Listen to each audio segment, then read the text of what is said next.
بسم الله الرحمن الرحيم. يا أيها الذين آمنوا اركعوا واسجدوا واعبدوا ربكم وافعلوا الخير لعلكم تفلحون وجاهدوا في الله حق جهاده هو اجتباكم وما جعل عليكم في الدين من حرج. الحمد لله نحمده ونستعينه ونستغفره ونؤمن به ونتوكل عليه ونعوذ بالله من شرور أنفسنا ومن سيئات أعمالنا من يهده الله فلا مضل له ومن يضلله فلا هادي له ونشهد أن لا إله إلا الله وحده لا شريك له ونشهد أن سيدنا ومولانا محمدا عبده ورسوله أرسله بالهدى ودين الحق ليظهره على الدين كله وكفى بالله شهيدا فصلى الله عليه وعلى آله وأصحابه وسلم تسليما كثيرا كثيرا. أما بعد فقد قال الله تبارك وتعالى في سورة الحجرات: اعوذ باللہ من الشیطان الرجیم بسم اللہ الرحمن الرحیم. قالت الاعراب آمنا قل لم تؤمنوا ولكن قولوا اسلمنا ولما يدخل الایمان في قلوبكم وإن تطيعوا الله ورسوله لا يلتكم من اعمالكم شيئا ان الله غفور رحيم. وقال تبارك وتعالى في آخر سورة الحج: يا أيها الذين آمنوا اركعوا واسجدوا واعبدوا ربكم وافعلوا الخير لعلكم تفلحون وجاهدوا في الله حق جهاده هو اجتباكم وما جعل عليكم في الدين من حرج ملة أبيكم إبراهيم هو سماكم المسلمين من قبل وفي هذا ليكون الرسول شهيدا عليكم وتكونوا شهداء على الناس فأقيموا الصلاة وآتوا الزكاة واعتصموا بالله هو مولاكم فنعم المولى ونعم النصير. وقال عز وجل في أول سورة المؤمنون: قد أفلح المؤمنون الذين هم في صلاتهم خاشعون والذين هم عن اللغو معرضون والذين هم للزكاة فاعلون والذين هم لفروجهم حافظون إلا على أزواجهم أو ما ملكت أيمانهم فإنهم غير ملومين فمن ابتغى وراء ذلك فأولئك هم العادون والذين هم لأماناتهم وعهدهم راعون والذين هم على صلواتهم يحافظون أولئك هم الوارثون الذين يرثون الفردوس هم فيها خالدون. صدق الله العظيم. رب اشرح لي صدري ويسر لي أمري واحلل عقدة من لساني يفقهوا قولي. اللهم ربنا نور قلوبنا بالإيمان واشرح صدورنا للإسلام. اللهم وفقنا لما تحب وترضى. اللهم وفقنا أن نجاهد في سبيلك بأموالنا وأنفسنا. اللهم ارزقنا شهادة في سبيلك آمین یا رب العالمین. محترم صدر مجلس، معزز حاضرین اور محترم خواتین، یہ جو اجتماعات منعقد ہو رہے ہیں ان میں قرآن حکیم کا جو بیان ہو رہا ہے اس میں ایک معنوی تسلسل ہے. اس لیے پچھلے 3 دنوں میں جو باتیں سامنے آئی ہیں ان کے ساتھ اگر مضمون کا سرا آپ کے ذہن میں نہ جڑا تو وہ بات اپنا صحیح نتیجہ پیدا نہیں کر سکے گی. چند منٹ اس پر لگائیے میں یہ سمجھتا ہوں کہ آپ میں سے اکثر حضرات پابندی کے ساتھ شرکت فرما رہے ہیں. ایسا بھی ہوگا کہ بعض حضرات پہلی دفعہ نہیں آ سکے، بقیہ 2 دنوں میں آئے ہیں. یہ بھی ہو سکتا ہے کوئی ایسے بھی ہوں جو آج پہلی مرتبہ آ رہے ہیں. ان کے لیے خاص طور پر ضروری ہے کہ وہ سمجھ لیں مختصر طور پر کہ یہاں سلسلہ کلام کیا ہے. پہلے دن کی گفتگو تمہیدی تھی، ابتدائی تھی. اس کا عنوان بھی ایک بہت عمومی عنوان تھا، عظمت قرآن. بہرحال اس کے ضمن میں جو بھی اللہ نے توفیق دی میں نے عرض کیا. دوسرے دن آپ کو یاد ہوگا کہ میں نے تعارف کرایا تھا. میں نے جو ایک تحریک قرآنی شروع کی اور جس میں کہ میں اپنی زندگی کے 20 برس کھپا چکا ہوں. اس کا آغاز سن 65 میں لاہور میں ہوا. یاد ہوگا کہ میں نے عرض کیا تھا کہ اس کے ضمن میں میں نے مطالعہ قرآن حکیم کے ایک منتخب نصاب کو ابتدائی ذریعہ بنایا ہے قرآن مجید سے لوگوں کو متعارف کرانے کے لیے. اگرچہ اصل قرآن وہ ہے مکمل قرآن، ترتیب بھی وہی ہے کہ جو مصحف کی ہے، سورہ فاتحہ سے سورۃ الناس تک. لیکن اس پورے قرآن کو تسلسل کے ساتھ، غور اور فکر کے ساتھ پڑھنا، تدبر کے ساتھ پڑھنا جو ہمیں کرنا چاہیے، اس کے لیے ایک بڑی مضبوط قوت ارادی کی ضرورت ہے کہ پہلے ایک فیصلہ ہو چکا ہو، ایک ڈٹرمینیشن. اس ڈٹرمینیشن کے لیے، اس فیصلے کے لیے، اس عزم کے لیے، اس ارادے کے لیے میں نے مفید پایا اس کو کہ قرآن مجید کے اہم مضامین سے اگر تعارف کرا دیا جائے منتخب مقامات کے مطالعے سے، تو قرآن مجید کے اہم مضامین سے انسان متعارف ہوتا ہے اور اس سے اس میں ایک شوق پیدا ہوتا ہے، ذہنی مناسبت پیدا ہوتی ہے. اور پھر اللہ کا اگر فضل شامل حال ہو تو اس میں وہ ارادہ پیدا ہو جائے گا کہ وہ پورے قرآن حکیم پر اسی طرح تدبر کرتے ہوئے غور و فکر کرے. اس مطالعہ قرآن حکیم کے نصاب کا جو مرکزی خیال ہے وہ یہ کہ اولاً تو دین کی جامعیت سامنے آ جائے کہ ہمارا دین معروف معنی میں صرف مذہب نہیں ہے بلکہ دین ہے. اس میں مذہب والے حصے بھی ہیں. دیکھیے، ذہن میں رکھیے، لفظ مذہب پورے قرآن میں کہیں نہیں آیا اور آج ہماری زبانوں پر سب سے زیادہ یہی لفظ چڑھا ہوا ہے. ہمارا مذہب اسلام ہے، حالانکہ پورے قرآن میں یہ لفظ ہی نہیں. حدیث کا بھی جو ذخیرہ میرے مطالعے سے گزرا ہے، میں پورے حدیث کے ذخیرے کا میں دعویٰ نہیں کر سکتا، وہ بہت وسیع و عریض ذخیرہ ہے. لیکن جتنی بھی احادیث میری نگاہ سے گزری ہیں، یہ لفظ مذہب کسی حدیث میں بھی نہیں. مذہب کا لفظ ہمارے ہاں سلف استعمال کرتے تھے محدود معنی میں، مذہب حنفی، مذہب شافعی، مذہب مالکی، مذہب اہل حدیث، یہ مذاہب ہیں. اسلام مذہب نہیں، اسلام دین ہے. ان الدین عند اللہ الاسلام. دین کہتے ہیں ایک مکمل نظام اطاعت کو، پوری زندگی پر حاوی، پوری زندگی پر مسلط، پوری انسانی زندگی کو اپنے حیطۂ اقتدار میں لینے والی چیز، جس کے لیے جدید اصطلاح کیا ہے؟ نظام. ہم کہتے ہیں نظام. یہ نظام بھی قرآن کا لفظ نہیں ہے، لیکن یہ کہ اگر دین کے مفہوم کو جدید کسی لفظ میں ادا کیا جائے تو وہ نظام ہوگا. دین کیا ہے؟ خدائی نظام ہے، اللہ کا عطا کردہ نظام زندگی ہے. اس میں انفرادی زندگی، اجتماعی زندگی، سیاسی معاملات، اقتصادی معاملات، سماجی نظام، آئلی نظام، قانون اور اس کے جملہ گوشے، فوجداری قانون، دیوانی قانون، قانون شہادت، قانون وراثت، ہر شے موجود ہے. زندگی کا کوئی گوشہ نہیں ہے جو دین کے اندر شامل نہ ہو.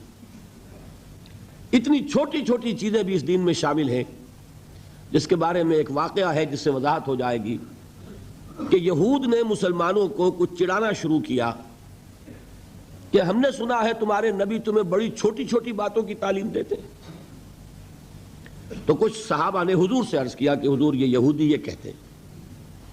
حضور نے فرمایا کہ تم انہیں جواب دو کہ ہاں، ہمارے نبی نے ہمیں استنجا کرنا بھی سکھایا ہے. ہمیں تو اس پر فخر ہے کہ انسان کے لیے طہارت اور پاکیزگی یہ بھی نہایت ضروری ہے، اور اس کی تعلیم بھی کون دے گا اگر نبی نہیں دے گا صلی اللہ علیہ وسلم. تو ہمارا دین تو وہاں سے لے کر نظام حکومت تک چوٹی کے جو معاملات ہوتے ہیں ان سب پر مشتمل ہے۔ پہلی بات تو یہ سامنے آنی چاہیے کہ اسلام صرف مذہب نہیں، دین ہے۔ میں 2 منٹ آپ کے اور لے لوں، اس کو بھی میں چاہتا ہوں جس طرح میں نے اور باتیں کل عرض کی ہیں بالکل الجبرا کے فارمولوں کی طرح یاد کرنے کے لیے اسی طریقے سے ذہن نشین کیجئے۔ 3 جمع 3 6 امور ہیں جو جمع ہو جائیں تو دین بنتا ہے، اور ان میں سے پہلی 3 چیزیں وہ ہیں کہ جمع ہو جائیں تو صرف مذہب بنتا ہے۔ عقائد، عبادات اور کچھ معاشرتی رسومات۔ معاشرتی رسومات کس کے بارے میں؟ پیدائش، شادی، موت۔ ان 3 چیزوں کو جمع کریں گے، عقائد، عبادات اور کچھ معاشرتی رسومات، یہ تینوں ہیں مذہب۔ دنیا میں مذہب کا تصور یہیں تک ہے۔ اس سے آگے 3 چیزیں کیا ہیں؟ معاشرتی نظام، اقتصادی نظام، سیاسی نظام۔ ان کو جمع کریں گے تو یہ بنے گا اجتماعی نظام، اور ان 6 کو جمع کر لیں گے تو یہ بنے گا دین۔ یہ 6 چیزیں مل کر دین اسلام کی تکمیل ہوتی ہے۔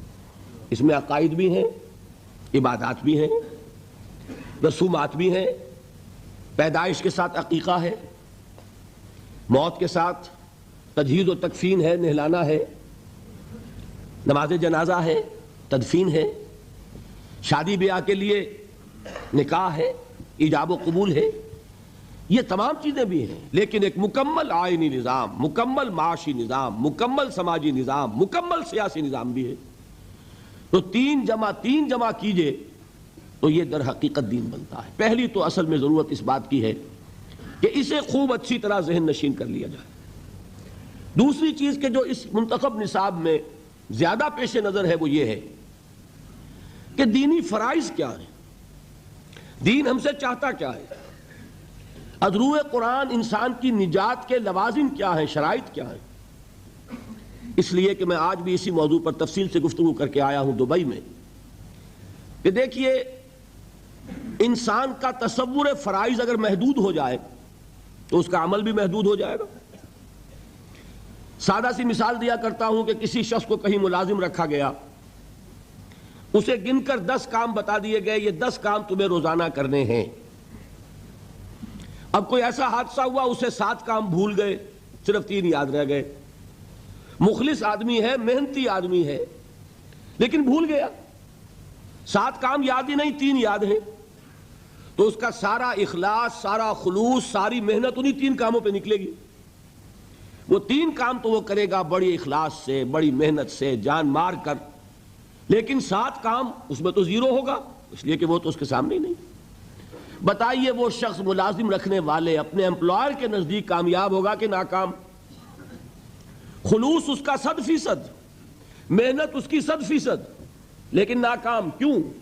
اس لیے کہ اسے اپنے 7 فرائض تو یاد ہی نہیں رہے۔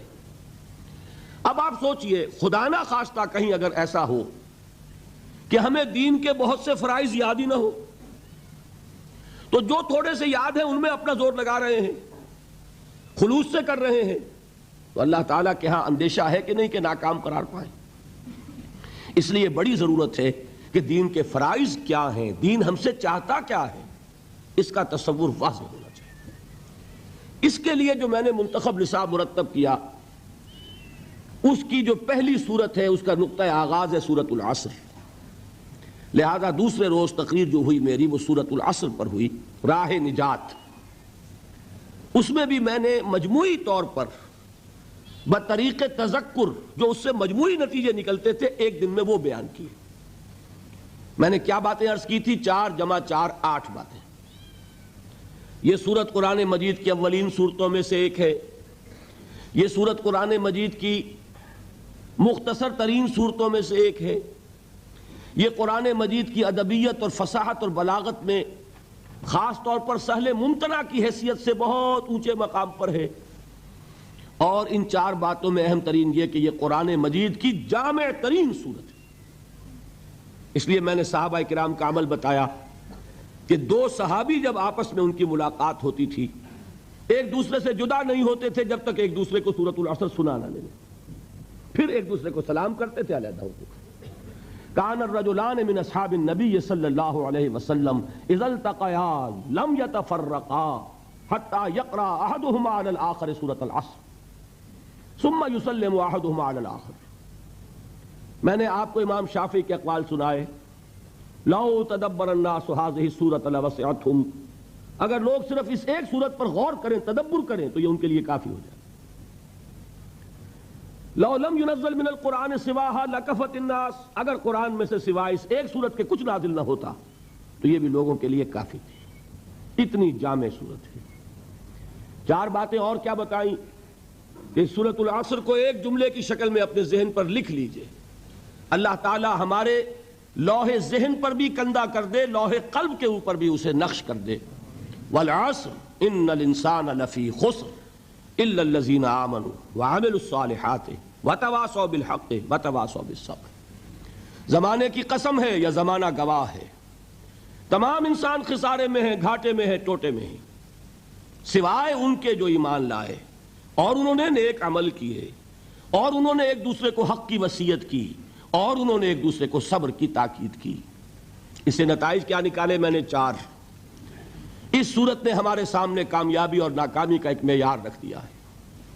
کامیابی دولت سے نہیں، کامیابی جائیداد سے نہیں، کامیابی شہرت سے نہیں، کامیابی قوت اور اقتدار سے نہیں، کامیابی ان چاروں چیزوں سے نہیں. کامیابی ایمان سے ہے، عمل صالح سے ہے، تواصی بالحق سے ہے، تواصی بالصبر سے. نمبر ایک.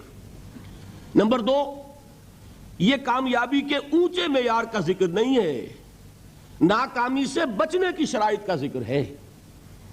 اس لیے کہ فرمایا گیا اگر یہ نہیں ہے تو پھر خسارہ ہے. میں نے ایچسن کالج کا حوالہ دیا تھا کہ وہاں بچوں کو ہائی اسکول کے میں نے سمجھانے کے لیے الفاظ کیا استعمال کیے. یہ فرسٹ ڈویژن کا ذکر نہیں ہے، یہ تو پاس مارکس کا ذکر ہے. 33% نہیں آئیں گے تو فیل ہو جاؤ گے. ہاں 60% لے لو گے تو فرسٹ ڈویژن ملے گی. تو یہاں بات کیا ہو رہی ہے؟ 33% کی ہے کہ یہ کم سے کم لوازم ہے نجات کے. اگر یہ نہیں ہے تو نجات نہیں. نمبر 3، جب چار چیزیں اللہ تعالیٰ بیان فرما رہا ہے نجات کی شرائط، تو کسی کو اختیار نہیں کہ ان میں سے ایک کو بھی کم کر دے. نبی اکرم صلی اللہ علیہ وسلم کا قول میں نے آپ کو سنایا. ان سے مطالبہ کیا گیا کہ کچھ کمی کر دیجئے، قرآن میں کچھ تبدیلی کر دیجئے. کیا فرمایا؟ کیا حکم دیا گیا؟ قل ما يكون لي ان ابدله من تلقاء نفسي ان اتبع الا ما يوحى الي. میں اس میں کوئی ترمیم نہیں کر سکتا، میں تو خود پابند ہوں اس کا جو مجھ پر وحی کیا جا رہا ہے. معلوم ہوا چاروں چیزیں لازم ہیں. ان میں سے کسی ایک کو بھی آپ ساقط کر دیں گے تو ذمہ داری اب آپ کی ہے. اللہ کا ذمہ ختم ہوا. اللہ نے نجات کا وعدہ کیا 4 شرطوں کے ساتھ. آپ کو یہ کم کر دیجئے، اب اللہ کا وعدہ نہیں رہا. اب کیا ہو جائے گا اگر قرآن مجید کس طرح لیں گے؟ تلک امانیہم، اب یہ ان کی نیک خواہشات ہیں. نیک خواہشات سے بھی اصل مفہوم نہیں سمجھیں گے. انگریزی کا لفظ ہے وشفل تھنکنگ. آپ اپنی خواہشات کو خیالات کا جامہ پہنا دیتے ہیں. یہ ہماری خواہشات ہیں جو اپنے نظریات کی شکل اختیار کر لیتی ہیں. اللہ تعالیٰ کے ہاں تو نجات کے لیے چاروں شرطیں ہیں. دلیل میں نے کیا دی تھی؟ وربیٹم، لفظ بلفظ میں نے نقل کیا. کس کا قول؟ امام رازی رحمت اللہ علیہ کا. فی ہذہ الآیت وعید شدید، اس آیت میں بڑی شدید وعید ہے. لأن اللہ تعالی حکم بالخسار علی جمیع الناس، اس لیے کہ اللہ تعالیٰ نے تو تمام انسانوں کے بارے میں خسارے کا، گھاٹے کا، ناکامی کا فیصلہ کر دیا. الا من کان آتیا بہذہ الاشیاء الاربعۃ، سوائے ان کے جو یہ 4 شرطیں پوری کریں. وہی الایمان والعمل الصالح والتواصی بالحق والتواصی بالصبر. فدل ذلک، اس سے یہ ہمیں رہنمائی ملی، یہ دلیل ہے اس بات کے لیے ان النجات معلقۃ بمجموع هذه الاشیاء، کہ نجات کا دار و مدار ان چاروں چیزوں کے مجموعے پر ہے. بتائیے اب اس کے بعد بھی کوئی اور دلیل ضروری ہے؟ یہاں ایک بات مجھے بعد میں یاد آئی تھی کہ بیان ہونے سے رہ گئی تھی. وہ چوتھی بات نوٹ کر لیجئے. یہ چاروں چیزیں لازم و ملزوم ہیں. اصل میں یہ 4 نہیں ہے، یہ آپ کہہ سکتے ہیں کہ ایک ہی چیز ہے. ایمان صحیح ہوگا، عمل لازماً درست ہوگا. وہ ایمان ہی کیا ہوا جو عمل کو درست نہ کرے؟ اپنا عمل صحیح ہوگا تو آدمی کسی دوسرے کو بھی غلط کام کرتے ہوئے نہیں دیکھ سکتا. وہ غلطی کو برداشت کرتا ہے تبھی جب کہ اس کے اپنے اندر پانی مر رہا ہو. کہیں اپنے دل میں چور ہوگا تو وہ کسی غلط بات کو برداشت کرے گا، ورنہ جو انسان خود صحیح ہوگا وہ غلطی کو کبھی برداشت نہیں کرے گا. وہ حق کا نمبردار بن جائے گا، پرچارک بنے گا. اور اگر کوئی صاحب سیرت و کردار آدمی ہے تو پھر اس راستے میں جو تکلیف آئے گی پھر پیٹھ نہیں دکھائے گا، جمے گا. ہر بعد آباد ماں کشتی درا بنداختے. تو یہ چار چیزیں ہیں ہی نہیں، یہ تو کھول کر اللہ نے بتا دیا ہے. حقیقت میں شے ایک ہی. میں اس کی ایک سادہ مثال اور دیا کرتا ہوں. دیکھیے آپ تصور کیجئے کسی شخص کا، کسی انسان کا ہو صاحب سیرت و کردار، کریکٹر والا آدمی ہو، مرد ہو، بودا نہ ہو، بزدل نہ ہو، کمزور نہ ہو. اس شخص کے سامنے کوئی معاملہ آیا، پہلا کام کیا ہوگا کہ وہ اس میں حقیقت کی تہ تک پہنچے. بات کیا ہے سمجھنی چاہیے، ہوگی کہ نہیں. سرسری طور پہ کوئی فیصلہ نہ کر دے، بات کو سمجھے، حقیقت کی تہ تک پہنچے. نمبر 2، جو بات سامنے آئے اسے قبول کرے، پھر گھبرائے نہیں. He must face the reality and accept the reality. اگر صاحب کردار آدمی ہے اس کو خود اختیار کرے. میں سقراط کی مثال دے چکا ہوں. اس نے زہر کا پیالہ پسند کر لیا لیکن حق کو بیان کرنے سے رک جانا اس نے گوارا نہیں کیا. تیسری بات یہ ہوگی اس کا اعلان کرے ڈنکے کی چوٹ کے، یہ ہے حقیقت. ایک شے کو حق سمجھنا اور چھپا لینا یہ بزدلی ہے، یہ بودا پن ہے، یہ سیرت و کردار کی بات نہیں. اور آخری بات کیا ہوگی، حق تو آپ کو معلوم ہے کڑوا ہوتا ہے. کوئی ناراض ہوتا ہے تو ہوا کرے، کسی کی تیوری پر بل پڑتے ہیں تو پڑے، کسی کو ناگوار ہو تو ہو. آپ کو حق بات کہنی ہے اور جو تکلیف آئے جھیلنی ہے. اگر انسان صاحب کردار ہے، صاحب سیرت ہے، کریکٹر والا انسان ہے، مرد ہے وہ واقعتاً، تو یہ چاروں چیزیں لازم ہیں. پہلے حق کو معلوم کرنا، وہ کیا ہے، ایمان. اس پوری کائنات کا حق کیا ہے، ایمان. اس کو قبول کرنا، اس کے مطابق اپنے عمل کو اختیار کرنا. نمبر 2، اس کا پرچار کرنا، اس کا اعلان کرنا. نمبر 3، اور اس میں جو تکلیف آئے اس کو جھیلنا. 4 چیزیں لازم و ملزوم ہیں. کسی ایک جگہ پر بھی اگر فل سٹاپ لگ گیا تو نتیجہ یہ نکلے گا کہ آدمی بودا تھا، کچا تھا، جواں مرد نہ تھا، جواں ہمت نہ تھا، صاحب سیرت نہ تھا، صاحب کردار نہ تھا، بودا انسان. یہ ہے سورۃ العصر. اس کے بعد اب ہم نے شروع کیا ہے ان چاروں میں سے ایک ایک کو لے کر اس پر گفتگو. کل ایمان پر بحث ہوئی. میں نے 9 ابواب گنوائے تھے کتاب الایمان کے، جس میں سے 7 ہم پڑھ چکے. کیا ایمان کے لفظی معنی ذہن میں تازہ کر لیجئے، میں نہیں بیان کروں گا اب. ایمان کا اصطلاحی مفہوم ذہن میں تازہ کیجئے. ایمان کا موضوع، ایمانیات کی تفصیل، ایمانیات ثلاثہ کی باہمی نسبت، پھر ایمان اور عمل، ایمان اور جہاد، اور ایمان اور امن. یہ 9 تھے جن میں سے کہ 7 بیان ہو چکے، 2 رہ گئے. آج اب میں لے رہا ہوں ایمان اور عمل صالح. اسی میں بات آ جائے گی کہ عمل صالح سے مراد کیا ہے، اور اسی میں چونکہ کل ہماری گفتگو چل رہی تھی ایمان کے حوالے سے، تو ایمان اور عمل صالح کا ربط و تعلق کیا ہے. دیکھیے آج کی گفتگو کو اب ہم شروع کریں گے. وہ جو 2 درجے معین کیے تھے ایمان کے، کہ ایک ہے قانونی ایمان، ایک ہے حقیقی ایمان. قانونی ایمان کے لیے ایک اور لفظ بھی ہے جس کا نام اسلام ہے. قانونی ایمان کا حاصل کیا ہے، دنیا میں کسی کو مسلمان سمجھا جائے، اس کے ساتھ مسلمان کا سا معاملہ کیا جائے. اور حقیقی ایمان کا حاصل کیا ہے کہ آخرت میں اسے مومن سمجھا جائے اور اس کا وہ معاملہ کیا جائے کہ جو صاحب ایمان کے لیے اللہ تعالیٰ نے بیان فرمایا. اس کے لیے اب ذرا سورہ حجرات کی اس آیت نمبر 14 کو اچھی طرح پکا لیں اپنے ذہن میں، جو میں نے آج سب سے پہلے تلاوت کی. فرمایا قالت الاعراب آمنا. یہ بدو کہہ رہے ہیں کہ ہم ایمان لے آئے. اعراب جمع ہے اعرابیون کی. اعرابی آپ کو معلوم ہے بدو لوگ، خانہ بدوش لوگ. عرب کی اکثریت ایسے ہی لوگوں پر مشتمل تھی اور آج بھی ہے. یہ تو شہر اب بن رہے ہیں، بہت بڑا شہر آپ نے بنا لیا ابو ظبی اور دبئی، ورنہ یہاں کیا تھا، خانہ بدوش قبائل. ہاں مکہ ایک شہر تھا، مدینہ ایک شہر تھا، طائف ایک شہر تھا، چند شہر تھے، باقی اکثر یہاں کون تھے؟ بدو لوگ۔ ان بدوؤں میں سے کچھ لوگوں کی ایک بات بیان ہو رہی ہے کہ یہ دعویٰ کر رہے ہیں کہ ہم ایمان لے آئے۔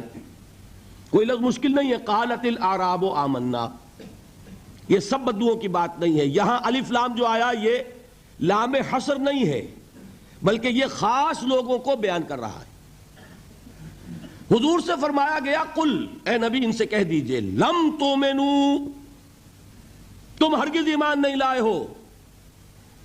ذرا غور کر لیجئے گا، اتنا تو میں سمجھتا ہوں کہ شد بدھ کا معاملہ آپ کا یہاں ہوگا عربی کا، کہ عربی میں کہنا ہو کہ تم ایمان نہیں لائے تو اس کا عام اسلوب کیا ہوگا؟ ما آمنتم، فعل ماضی پر ما لگے گا، لیکن جب اس میں زور دینا ہو ہرگز ایمان نہیں لائے تو کہا جائے گا فعل مضارع پر لم داخل کر کے ادھر سے نون گرے گا، مضارع ہو جائے گا خفیف۔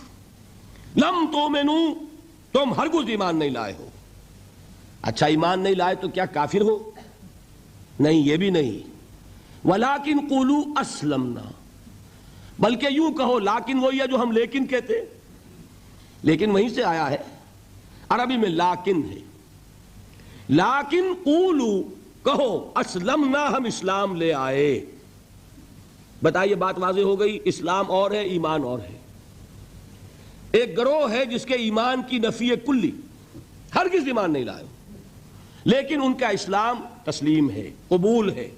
تم یہ کہہ سکتے ہو کہ ہم اسلام لے آئے، ہم نے اطاعت قبول کر لی، لیکن ہو سکتا ہے، اللہ تعالیٰ کا علم کامل ہے نا، وہ جانتا ہے بڑے بڑے منطقی اور بڑے بڑے ذہین لوگ ہیں، کوئی نہ کوئی راستہ نکال لیں گے۔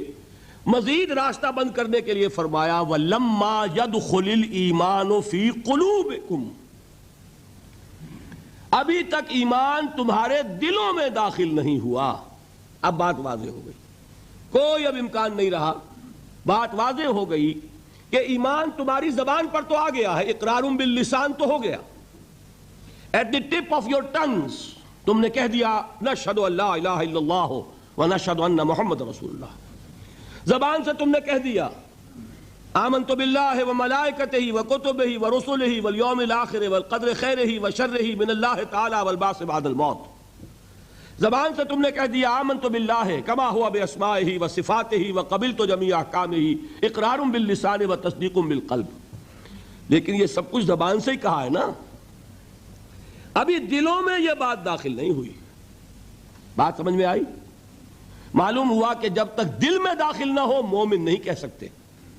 ہاں مسلم کا تمہیں تسلیم کر لیا جائے گا، مسلمان مان لیا جائے گا، تم اسلام کا دعویٰ کر سکتے ہو، ایمان کا دعویٰ نہیں کر سکتے۔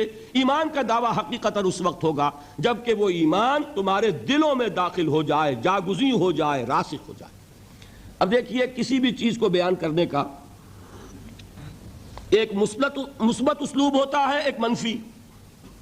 یہ منفی اسلوب ہے، ایمان تمہارے دلوں میں داخل نہیں ہوا۔ مثبت اسلوب کیا ہے؟ وہ صحابہ کرام کے بارے میں فرمایا وَلَٰكِنَّ اللَّهَ حَبَّبَ إِلَيْكُمُ الْإِيمَانَ وَزَيَّنَهُ فِي قُلُوبِكُمْ، یہ اسی سورہ حجرات میں ہے۔ اے محمد کے ساتھیو، اے محمد کے صحابہ رضی اللہ تعالی عنہم اجمعین وصلی اللہ علیہ وسلم، اللہ نے تو تمہارے نزدیک ایمان کو نہایت محبوب بنا دیا ہے اور اسے تمہارے دلوں میں کھبا دیا ہے۔ تو صحابہ کا ایمان کیا تھا؟ وہ ایمان صرف زبانی اقرار نہیں تھا بلکہ دلوں میں کھب گیا تھا۔ اور کچھ لوگ ایسے تھے جن کے بارے میں یہاں گفتگو ہو رہی ہے کہ ان کی زبانوں پر تو تھا، دلوں میں ابھی داخل نہیں ہوا تھا۔ ان سے کہا گیا اپنے آپ کو مسلمان کہہ سکتے ہو، مومن نہیں۔ اب یہاں سے بات سمجھ لیجئے، یہ میں نے کل آپ کو بتا دیا تھا ایمان کے دو درجے، اس آیت کے حوالے سے اب اس کو اچھی طرح ذہن نشین آپ نے کر لیا۔ اب آئیے بحث عمل کی، اور میں یہاں آپ کے سامنے ایک بات رکھنا چاہتا ہوں، شاید آپ چونکیں بھی، پریشان بھی ہو جائیں، لیکن انشاءاللہ وہ پریشانی جلدی رفع بھی ہو جائے گی۔ دیکھیے ہمارے جو اسلاف ہیں، صحابہ کرام کے بعد ائمہ، یہ ہمارے اسلاف میں چوٹی میں ہیں۔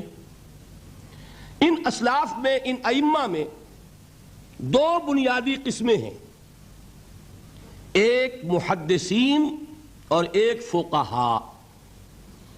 محدثین ان کا کام کیا تھا؟ قرآن تو اللہ نے خود جمع کر دیا تھا، میں پہلے دن بیان کر چکا ہوں حضور کے سیرہ مبارک میں۔ حضور نے صحابہ کو اسی ترتیب سے قرآن پڑھا دیا اور سینکڑوں صحابہ نے یاد کر لیا۔ پھر جو کمی اگر رہ گئی تھی کتابی شکل میں حضرت ابو بکر لے آئے۔ پھر اگر اس میں کوئی فرق پڑ رہا تھا پڑھنے کے انداز میں تو ایک کتابت کے اوپر جمع کر دیا حضرت عثمان نے۔ بات ختم ہو گئی۔ خلافت راشدہ میں قرآن کا معاملہ تو محفوظیت کی آخری درجے کو پہنچ گیا۔ اب اصل مرحلہ کیا تھا؟ حضور کے اقوال مبارک کو جمع کرنا۔ ان کو بھی تو سمیٹنا ہے نا۔ صحابہ ہیں، منتشر ہو گئے ہیں، کوئی صحابی کوفے چلے گئے، کوئی صحابی دمشق چلے گئے، کوئی کہیں چلے گئے، کوئی کہیں چلے گئے۔ میزبان رسول جو ہے وہ دفن ہے قسطنطنیہ کی فصیل کے باہر، حضرت ابو ایوب انصاری رضی اللہ تعالی عنہ۔ اب ان سب کے پاس، کسی کے پاس اتنی احادیث، کسی کے پاس اتنی احادیث، ان کو جمع کرنے کا کام، پھر چھان پھٹک کرنے کا کام، پھر مرتب کرنے کا کام، یہ کس نے کیا؟ محدثین کرام نے۔ بہت بڑے محسن ہیں اس امت کے محدثین کرام، پوری زندگیاں کھپائیں۔ ایسا بھی ہوا ہے ایک صحابی مدینے سے چلتے ہیں، ایک محدث مدینے سے چلتے ہیں، انہیں معلوم ہوتا ہے کہ ایک صحابی دمشق میں ہے، ایک حدیث وہ بیان کرتے ہیں، ذرا باریک بات ہے سمجھ لیجئے گا۔ ان کو وہ حدیث معلوم تھی لیکن وہ حدیث 3 راویوں کے راستے سے آ رہی تھی۔ ان کے پاس جو حدیث تھی وہ 2 راویوں کے حوالے سے تھی۔ اب وہ جاتے ہیں اور وہ بیت المقدس کا اور وہ دمشق کا سفر کرتے ہیں صرف اس حدیث کو سننے کے لیے، سواری سے اترتے بھی نہیں۔ میں نے سنا ہے آپ حضور کی یہ حدیث بیان کرتے ہیں، جی ہاں ذرا مجھے سنا دیجئے۔ سنا دیا، ویسے ہی اپنے اونٹ کی جو ہے گردن موڑ لی کے واپس، بھائی اترو، ٹھہرو، قیام کرو۔ نہیں، میں صرف ایک حدیث رسول تم سے سننے کے لیے آیا تھا، میں اپنے اس سفر میں کوئی اور مقصد جمع نہیں کرنا چاہتا۔ یہ کام کیا محدثین نے۔ بہرحال میں اس وقت جمع و تدوین حدیث کے موضوع پر میری گفتگو نہیں ہے، لیکن چونکہ ہمارے اس جدید دور کے فتنوں میں ایک فتنہ ہے انکار حدیث کا۔ لوگ سمجھتے ہیں جیسے کہ ڈرائنگ رومز میں بیٹھے ہوئے آرام سے کتابیں پڑھتے ہیں، شاید ایسے ہی محدثین کا کام تھا۔ انہوں نے جس طرح زندگیاں لگائی ہیں اور جس طریقے سے حدیث کو جمع کرنے کے لیے مشقتیں جھیلی ہیں، اس کا آج ہم تصور نہیں کر سکتے۔ اچھا، وہ تو محدثین کرام ہیں، ان میں بھی اب ایک کا نام نوٹ کر لیجئے، چوٹی پہ کون ہے؟ امام بخاری، امام مسلم، امام ترمذی، امام احمد ابن حنبل، امام ابن ماجہ، امام ابو داؤد، سب ہیں، لیکن چوٹی پر رئیس المحدثین کون ہے؟ امام بخاری۔ اچھا، اب تیسرا طبقہ ہے ہمارے ہاں، دوسرا، وہ ہے فقہا۔ قرآن بھی جمع ہو گیا، حدیث بھی آ گئی، اب اس سے احکام نکالنے بھی تو ہے نا، استدلال کرنا ہے، حدیثوں کو جوڑنا ہے، قرآن کے ساتھ ان کا ربط تلاش کرنا ہے، اور پھر کوئی حکم تلاش کرنا ہے، اجتہاد کرنا ہے۔ یہ کام جنہوں نے کیا انہیں ہم کیا کہتے ہیں؟ فقہائے کرام۔ اور ان میں بہرحال جو لوگ یہاں جمع ہیں، مجھے یقین ہے کہ وہ اس بات کو تسلیم کرتے ہوں گے کہ ان میں چوٹی پر ہیں امام ابو حنیفہ رحمۃ اللہ علیہ، امام اعظم۔ ٹھیک ہے، کسی کی رائے ذرا مختلف بھی ہو سکتی ہے، کوئی شافعی مسلک کا ہے تو امام شافعی کو بہرحال وہ اونچا درجہ دے گا، مالکی مسلک کا ہے تو امام مالک سے اسے زیادہ نسبت ہے۔ لیکن واقعہ یہ ہے، پوری دنیا نے تسلیم کیا ہے کہ قانون کا جتنا سینس امام ابو حنیفہ کو ہے، قانون ایک علیحدہ شے ہے، اخلاقیات علیحدہ چیز ہیں۔ ایک شے کا اخلاقی تقاضا کچھ اور ہے، قانونی تقاضا کچھ اور ہے۔ آپ کو کسی نے تھپڑ مارا، اخلاقی تقاضا کیا ہے؟ معاف کر دو بھائی، اور قانونی تقاضا کیا ہے؟ جوابی تھپڑ رسید کرو، اس لیے کہ اگر یہ نہیں کرو گے تو اس کی ہمت افزائی ہوگی، یہ کسی اور کو بھی تھپڑ مارے گا۔ قانون کا تقاضا یہ ہے، السن بالسن، دانت کا بدلہ دانت، والأذن بالأذن، کان کا بدلہ کان، قانون یہ ہے۔ اور اخلاق کا تقاضا کیا ہے؟ وَإِن تَعْفُوا وَتَصْفَحُوا وَتَغْفِرُوا، اگر تم بخش دو، معاف کر دیا کرو، لوگوں سے درگزر کیا کرو، فَإِنَّ اللَّهَ غَفُورٌ رَحِيمٌ، تو اللہ بھی تو غفور اور رحیم ہے۔ تقاضے متضاد ہو گئے کہ نہیں؟ کسی معاملے کے اخلاقی پہلو کو پر نظر رکھنا یہ اور مزاج ہوگا، اور کسی معاملے کے قانونی پہلو کی گہرائی میں اترنا یہ اور مزاج ہے۔ میں اپنا احساس عرض کر رہا ہوں، اور دنیا میں جو بات مانی گئی ہے کہ جس کا نام لیگل سینس ہے، قانون کا ایک فہم، اس میں دنیا کا کوئی شخص مقابلہ نہیں کر سکتا امام ابو حنیفہ کا۔ آپ صحابہ کو ان سے مستثنیٰ کر دیجئے، ظاہر بات ہے انبیاء اور رسولوں کا معاملہ نہیں ہے، تو باقی انسانی نوع انسانی کے اندر امام ابو حنیفہ کا پلے کا کوئی شخص، ان کے برابر کا کوئی شخص قانون کا فہم رکھنے والا آج تک پیدا نہیں ہوا۔ تو سید الفقہاء کون ہوئے؟ امام ابو حنیفہ۔ اور رئیس المحدثین کون ہے؟ امام بخاری۔ یہ ساری جو میں نے اس وقت آپ کو تمہید بیان کی، وہ اس مسئلے کے لیے پریشان کن مسئلہ یہ ہے کہ امام ابو حنیفہ کی طرف یہ بات منسوب ہے کہ وہ یہ فرماتے ہیں الایمان قول، ایمان نام ہے صرف قول کا، عمل اس میں زیر بحث نہیں آتا۔ ولا یزید ولا ینقص، وہ ایمان نہ گھٹتا ہے نہ بڑھتا ہے۔ ایک سٹیٹمنٹ سمجھ میں آ گیا نا؟ اب دوسرا سٹیٹمنٹ سنیے، وہ ہے امام بخاری کا، رئیس المحدثین کا، الایمان قول وعمل، ایمان نام ہے قول اور عمل کے مجموعے کا، قول اور عمل دونوں چیزیں ایمان میں شامل۔ وَيَزِيدُ وَيَنْقُصُ، وہ گھٹتا بھی ہے بڑھتا بھی ہے۔ ایک مسلمان کو پریشان ہو جانا چاہیے کہ نہیں؟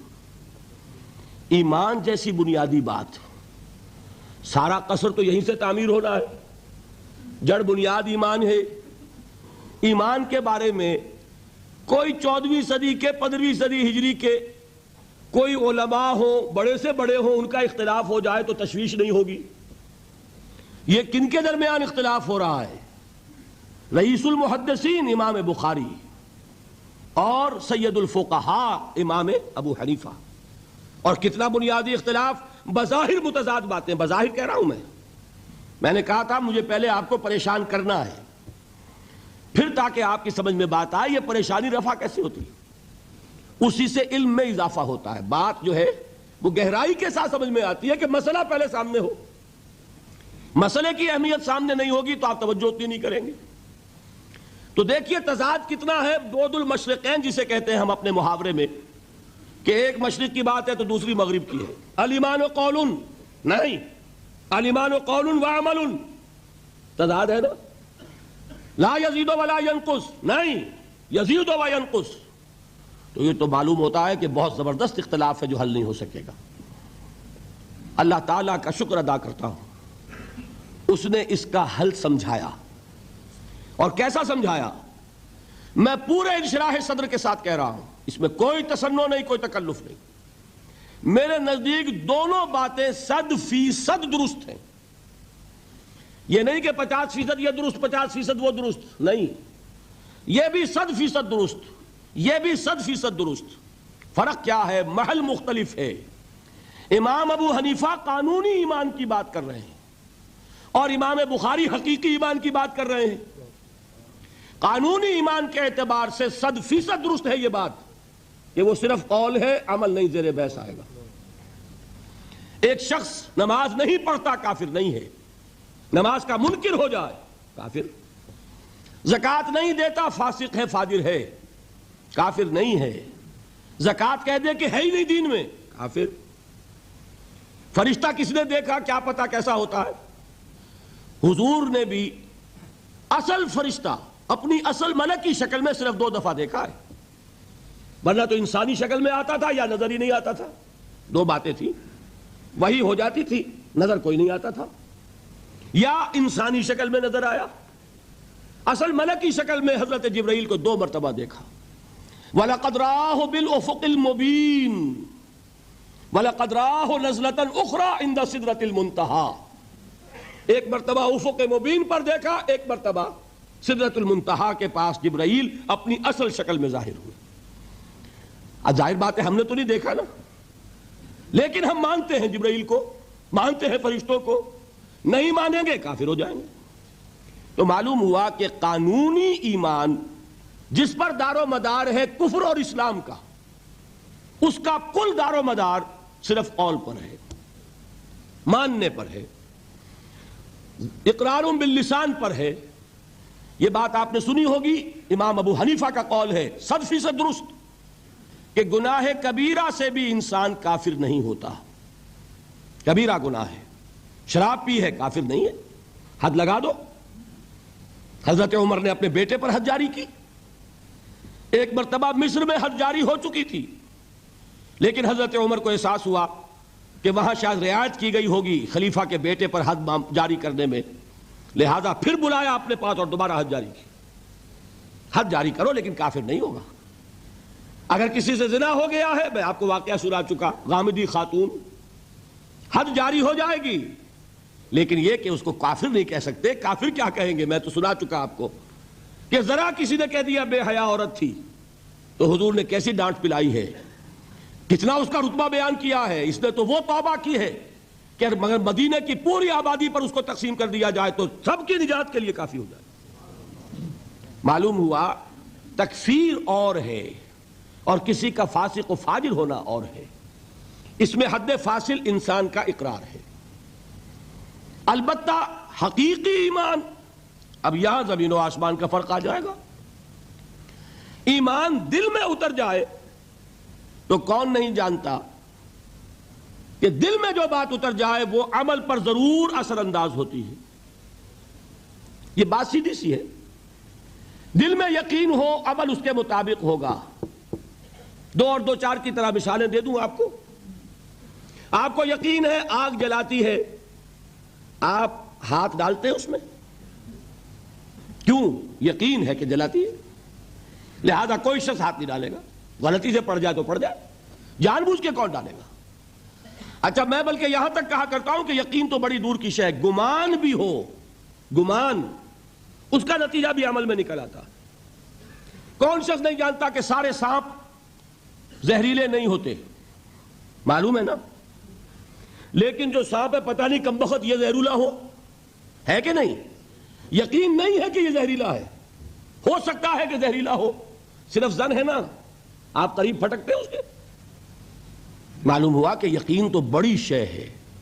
وہ تو میں نے اقبال کے آپ کو شعر سنایا بارہا، یقین پیدا کرے ناداں یقین سے ہاتھ آتی ہے، وہ درویشی کے جس کے سامنے جھکتی ہے فغفوری۔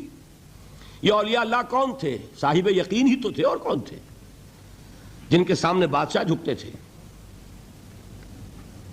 شیخ عبد القدوس گنگوہی رحمت اللہ علیہ، کس زمانے میں تھے یہ؟ ابراہیم لودھی اور اکبر کا زمانہ، بابر کا زمانہ، جب جنگ ہوئی ان کے مابین۔ ابراہیم لودھی چل کر آیا ہے کہ بابر آ گیا ہے، میں جا رہا ہوں مقابلے کے لیے، پانی پت کی پہلی جنگ ہونے والی ہے، میرے لیے دعا کر دیجئے۔ فرماتے ہیں ذرا ہٹ جاؤ، ہماری دھوپ چھوڑ دو۔ دعا نہیں کی اور وہ شکست اس نے کھائی، مارا گیا۔ ان سے بھی پہلے کی بات ہے، نظام الدین اولیاء رحمت اللہ علیہ 7 بادشاہوں کا زمانہ دیکھا ہے۔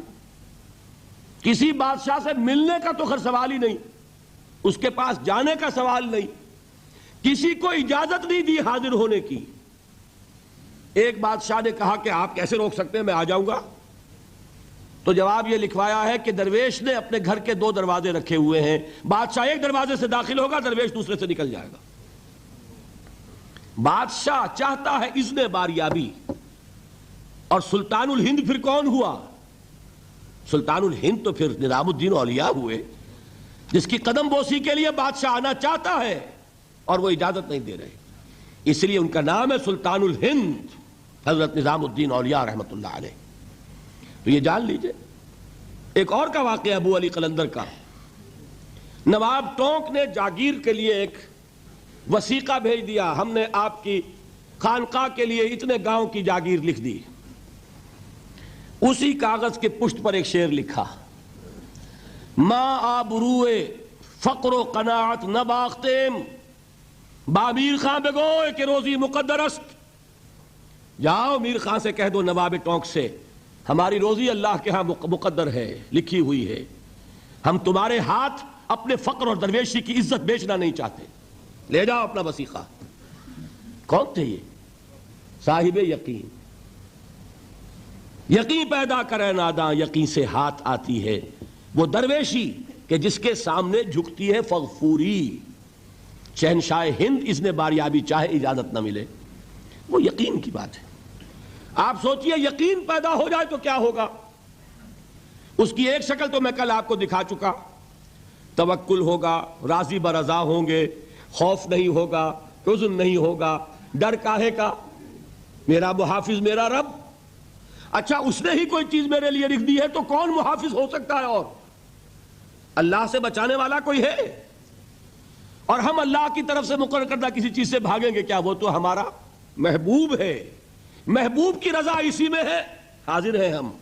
نہ شبد نصیب دشمن کے شبد ہلا کے تیغت، سری دوستہ سلامت کے تو خنجر آزمائی۔ بتائیے کوئی خوف ہوگا، کوئی حزن ہوگا؟ الا ان اولیاء اللہ لا خوف علیہم ولا هم یحزنون۔ یہ ہے معاملہ ایک۔ دوسرا معاملہ یہ،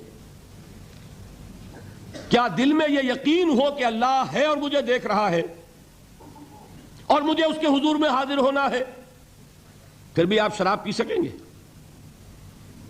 بتائیے، دل میں یقین ہو کہ اللہ مجھے دیکھ رہا ہے، آپ زنا کر سکیں گے، چوری کر سکیں گے؟ یہ یقین زائل ہوگا کسی وجہ سے، اس یقین پر غفلت کے کوئی پردے پڑ جائیں گے تو گناہ ہو سکتا ہے۔ یقین موجود ہو تو گناہ نہیں ہو سکتا۔ منطقی بات ہے کہ نہیں؟ میں مثال سے اور سمجھا دوں۔ اگر چوراہے پر کانسٹیبل کھڑا ہے، آپ نے دیکھ لیا، ساتھ ہی آپ نے دیکھا ایک کونے میں موٹر سائیکل لے کر تیار سارجنٹ بھی کھڑا ہے، آپ کی گاڑی صحیح جگہ آ کے رک جائے گی نا، ایک انچ آگے نہیں بڑھے گی۔ اور اگر آپ نے دیکھا کہ چوراہا خالی ہے، کوئی دیکھنے والا ہے نہیں، تو اچھے اچھے بھی دائیں بائیں دیکھ کے نکل جاتے ہیں کہ نہیں؟ صحیح بات کیجئے۔ آدمی اپنے آپ کو دھوکہ دیتا ہے، بھئی یہ سارے ٹریفک رولز بچاؤ کے لیے ہے نا، تو دور دور تک کوئی ٹریفک نہیں ہے، خامخواہ کھڑا رہوں میں یہاں کائے کے لیے؟ لیکن دور دور تک کوئی ٹریفک نہ ہو لیکن سارجنٹ کھڑا ہو، پھر آپ پابندی کریں گے کہ نہیں؟ حالانکہ اس کی کیا حیثیت ہے، کیا اس کی تنخواہ، کیا اس کی حیثیت، کیا اس کی اتھارٹی، کتنی وہ سزا دلوا دے گا؟ اول تو پاکستان میں تو 2-4 روپے سے وہی معاملہ طے ہو جائے گا، اس سے زیادہ کی بات ہی نہیں۔ لیکن یہ کہ وہیں آپ کی گاڑی آ کر رک جاتی ہے۔ اگر یہ یقین ہو کہ اللہ ہے اور مجھے دیکھ رہا ہے تو کیا اس کا قانون توڑیں گے آپ؟ یقین والے ایمان کے ساتھ معصیت جمع نہیں ہو سکتی۔ قانونی ایمان کے ساتھ معصیت کے ڈھیر لگ سکتے ہیں، جیسے کہ ہمارے ہاں ہے لما تقولون ما لا تفعلون کبر مقتا عند اللہ ان تقولوا ما لا تفعلون۔ اے ایمان کے دعوے دارو، کیوں کہتے ہو جو کرتے نہیں ہو؟ اللہ کے غضب کو بھڑکانے والی ہے یہ بات کہ تم کہو جو کہ کرتے نہیں ہو۔ ہماری امت کی اکثریت کا حال یہی ہے کہ نہیں؟ یہ کیا بات ہے کہ قانونی ایمان ہے، اس کے ساتھ معصیت کے انبار ہیں۔ حقیقی ایمان ہو تو معصیت کا وجود ہو نہیں سکتا۔ اب اس پر حدیثیں سن لیجئے۔ نبی اکرم صلی اللہ علیہ وسلم نے ایک مرتبہ 3 دفعہ قسم کھائی، واللہ لا یؤمنو، واللہ لا یؤمنو، واللہ لا یؤمنو، خدا کی قسم وہ شخص مومن نہیں، خدا کی قسم وہ شخص مومن نہیں، خدا کی قسم وہ شخص مومن نہیں۔ واقعہ یہ کہ ہم تصور نہیں کر سکتے کہ صحابہ کیسے لرز گئے ہوں گے، کانپ اٹھے ہوں گے۔ کون وہ بدبخت ہے، کون وہ شقی ہے جس کے بارے میں اللہ کے رسول 3 دفعہ قسم کھا کر فرما رہے ہیں کہ وہ صاحب ایمان نہیں؟ قیل من یا رسول اللہ، کسی نے ڈرتے ڈرتے پوچھا ہوگا اے اللہ کے رسول کس کے بارے میں ارشاد فرما رہے ہیں؟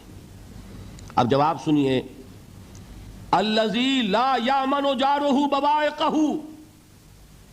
وہ شخص کے جس کی ایذا رسانی کی وجہ سے، جس کی بدخلقی کی وجہ سے اس کا پڑوسی امن میں نہیں ہے۔ یہ کوئی گناہ کبیرہ ہے؟ آپ کی فہرست میں تو گناہ ہی نہیں، کبیرہ کیا سوال، صغیرہ بھی نہیں۔ زیادہ زیادہ آپ یہ کہیں گے کہ ذرا بد اخلاقی ہے، کج خلقی ہے، بس۔ اچھا کردار کا معاملہ نہیں ہے، یہ کہیں گے، گناہ کی فہرست میں نہیں آئے گی بات، کبیرہ بہت بڑی شے ہے، لیکن اس پر اللہ کے رسول نے 3 دفعہ قسم کھائی، ایمان نہیں ہے، ہرگز نہیں ہے، خدا کی قسم نہیں۔ اب بتائیے ایمان اور عمل علیحدہ ہو جائیں گے کیا؟ یہ ہے مسئلہ جو امام بخاری کے سر پہ ہے۔ اور سنیے، فرمایا حضرت انس ابن مالک نے، یہ روایت جو میں نے آپ کو ابھی سنائی ہے یہ کوئی ایسی ویسی روایت نہیں ہے، متفق علیہ ہے، بخاری اور مسلم دونوں میں موجود، اس سے اونچا درجہ روایت کا ہے ہی نہیں۔ راوی کون؟ ابو ہریرہ رضی اللہ تعالی، ان کی والدہ لے کر حاضر ہو گئیں، یہ بچہ حضور آپ کی خدمت میں رہے گا، آپ کی خدمت کرے گا، آپ کے پاس رہے گا، ٹھیک ہے۔ وہ حضور کے خادم خاص ہے، جیسے ذاتی کوئی ہوتا ہے معاملات میں مدد کرنے والا، خدمت کرنے والا، وہ ہے انس ابن مالک۔ چونکہ ان کا تعارف ہو گیا ہے رضی اللہ تعالیٰ عنہ، تو ایک بات پہلے اور سنا دوں، جو بچہ اپنے اس بچپن سے لے کر 9 برس کی عمر تھی جب آئے حضور کے پاس، انتقال کے وقت عمر کتنی ہوگی؟ 19 برس، 10 برس حضور کی خدمت میں رہے۔ پہلے تو حضور کے اخلاق کی جو گواہی وہ دے رہا ہے وہ اس کی زبان سے سنیے کہ میں 10 برس حضور کی خدمت میں رہا، کسی بات پر ڈانٹنا تو کجا، حضور نے کبھی مجھ سے یہ بھی نہیں فرمایا کہ اے انس تم نے وہ کام کیوں نہیں کیا۔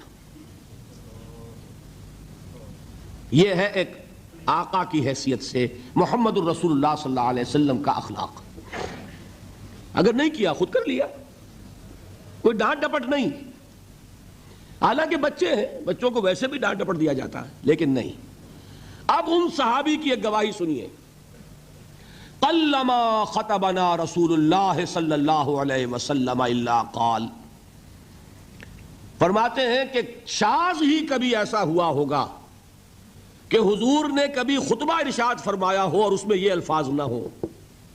الفاظ سمجھ رہے؟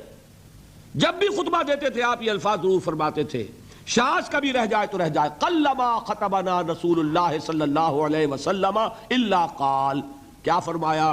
لا ایمان لمن لا امانت لہ ولا دین لمن لا عہد لہ، جس شخص میں امانت داری نہیں اس کا کوئی ایمان نہیں، جس میں ایفاء عہد نہیں اس کا کوئی دین نہیں۔ بنا پھرتا ہو وہ دیندار، بنا پھرتا ہو وہ صاحب ایمان اور امتی حضور کا، امانت داری نہیں تو ایمان نہیں، ایفاء عہد نہیں تو دین نہیں۔ کس کا فرمان ہے؟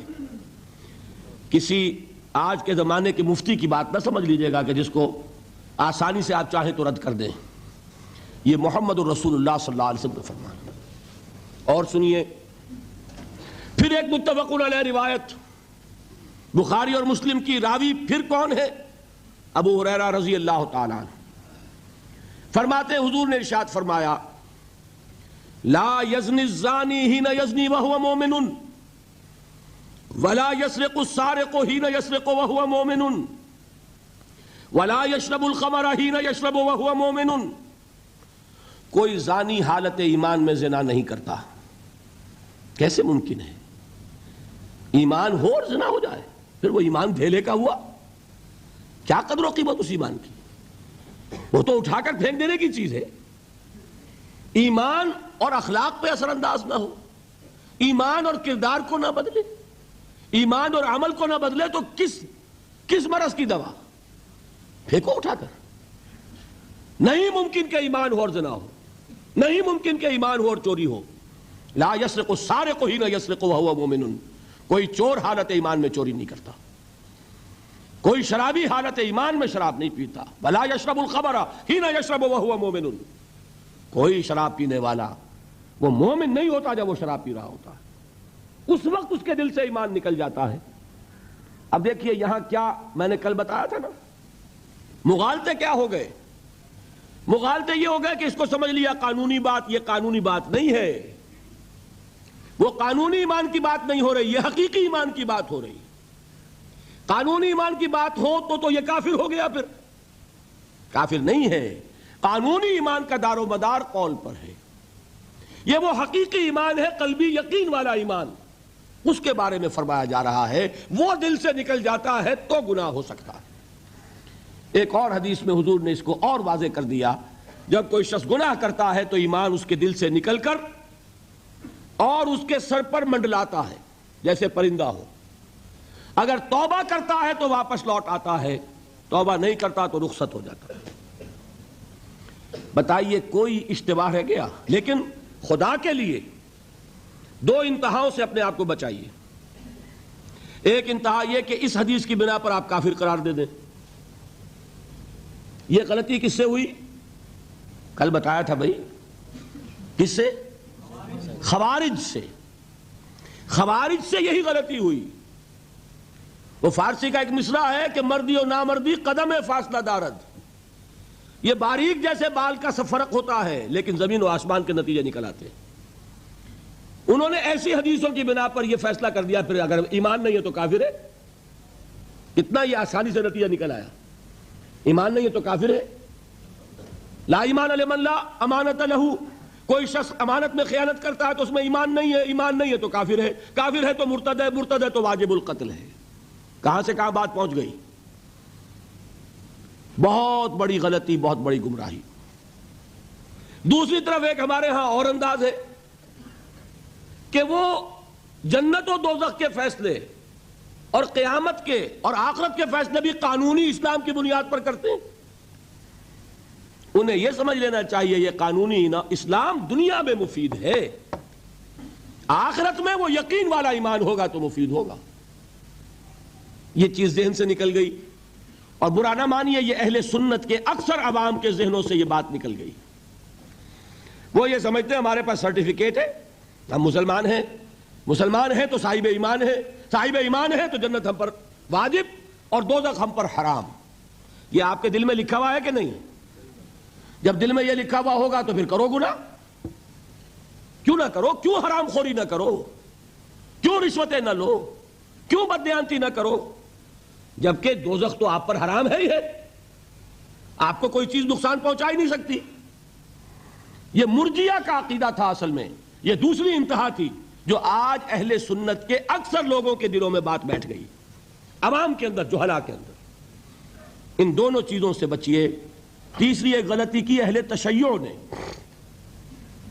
انہوں نے کیا غلطی کی؟ ایمان اور اسلام کے فیصلے دنیا میں کرنے لگ گئے۔ فلاں مومن تھے، باقی سب مسلم ہی تھے، اور باقی سب منافق ہی تھے۔ یہ فیصلہ کرنے کا کسی کو اختیار نہیں۔ دنیا میں فیصلہ صرف یہ ہوگا کہ کافر تھا یا مسلمان، چھٹی۔ تیسری کیٹیگری آپ طے نہیں کر سکتے، اس لیے کہ قانونی اصطلاحات یہی دو ہیں۔ سمجھ لیجئے ان باتوں کو، مجھے کوئی دھواں دھار تقریر نہیں کرنی، بات سمجھانی ہے۔ دیکھیے قانونی سطح پر انسانوں کی تقسیمیں ہوں گی صرف دو، یا مسلم یا غیر مسلم، یہ ہے قانونی تقسیم۔ اب جو مسلم ہے وہ مومن بھی ہو سکتا ہے، وہ منافق بھی ہو سکتا ہے، بات سمجھ رہے؟ لیکن منافق کوئی قانونی اینٹی نہیں ہے۔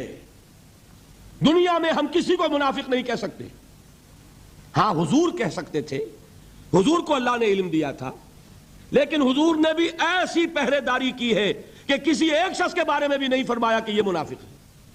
یہاں تک کہ جس کے بارے میں علم نشرہ ہو چکا تھا، عبداللہ ابن ابی، اس کی بھی نماز جنازہ پڑھا دی کہ نہیں پڑھا دی؟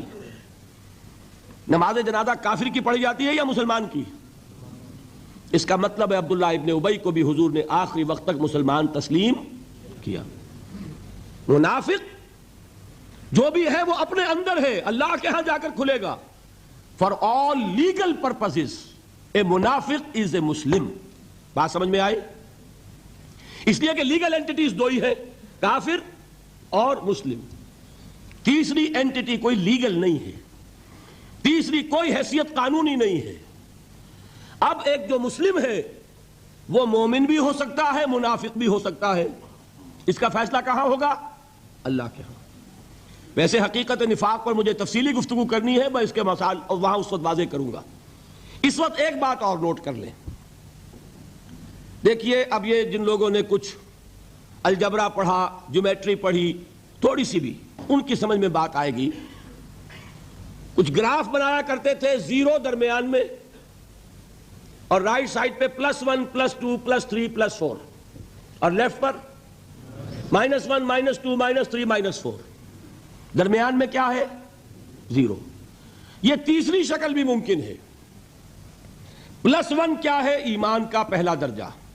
+2 کیا ہے؟ ایمان کا دوسرا درجہ. +3 کیا ہوگا؟ ایمان کا اور درجہ. اور ابو بکر کا مقام کیا ہوگا؟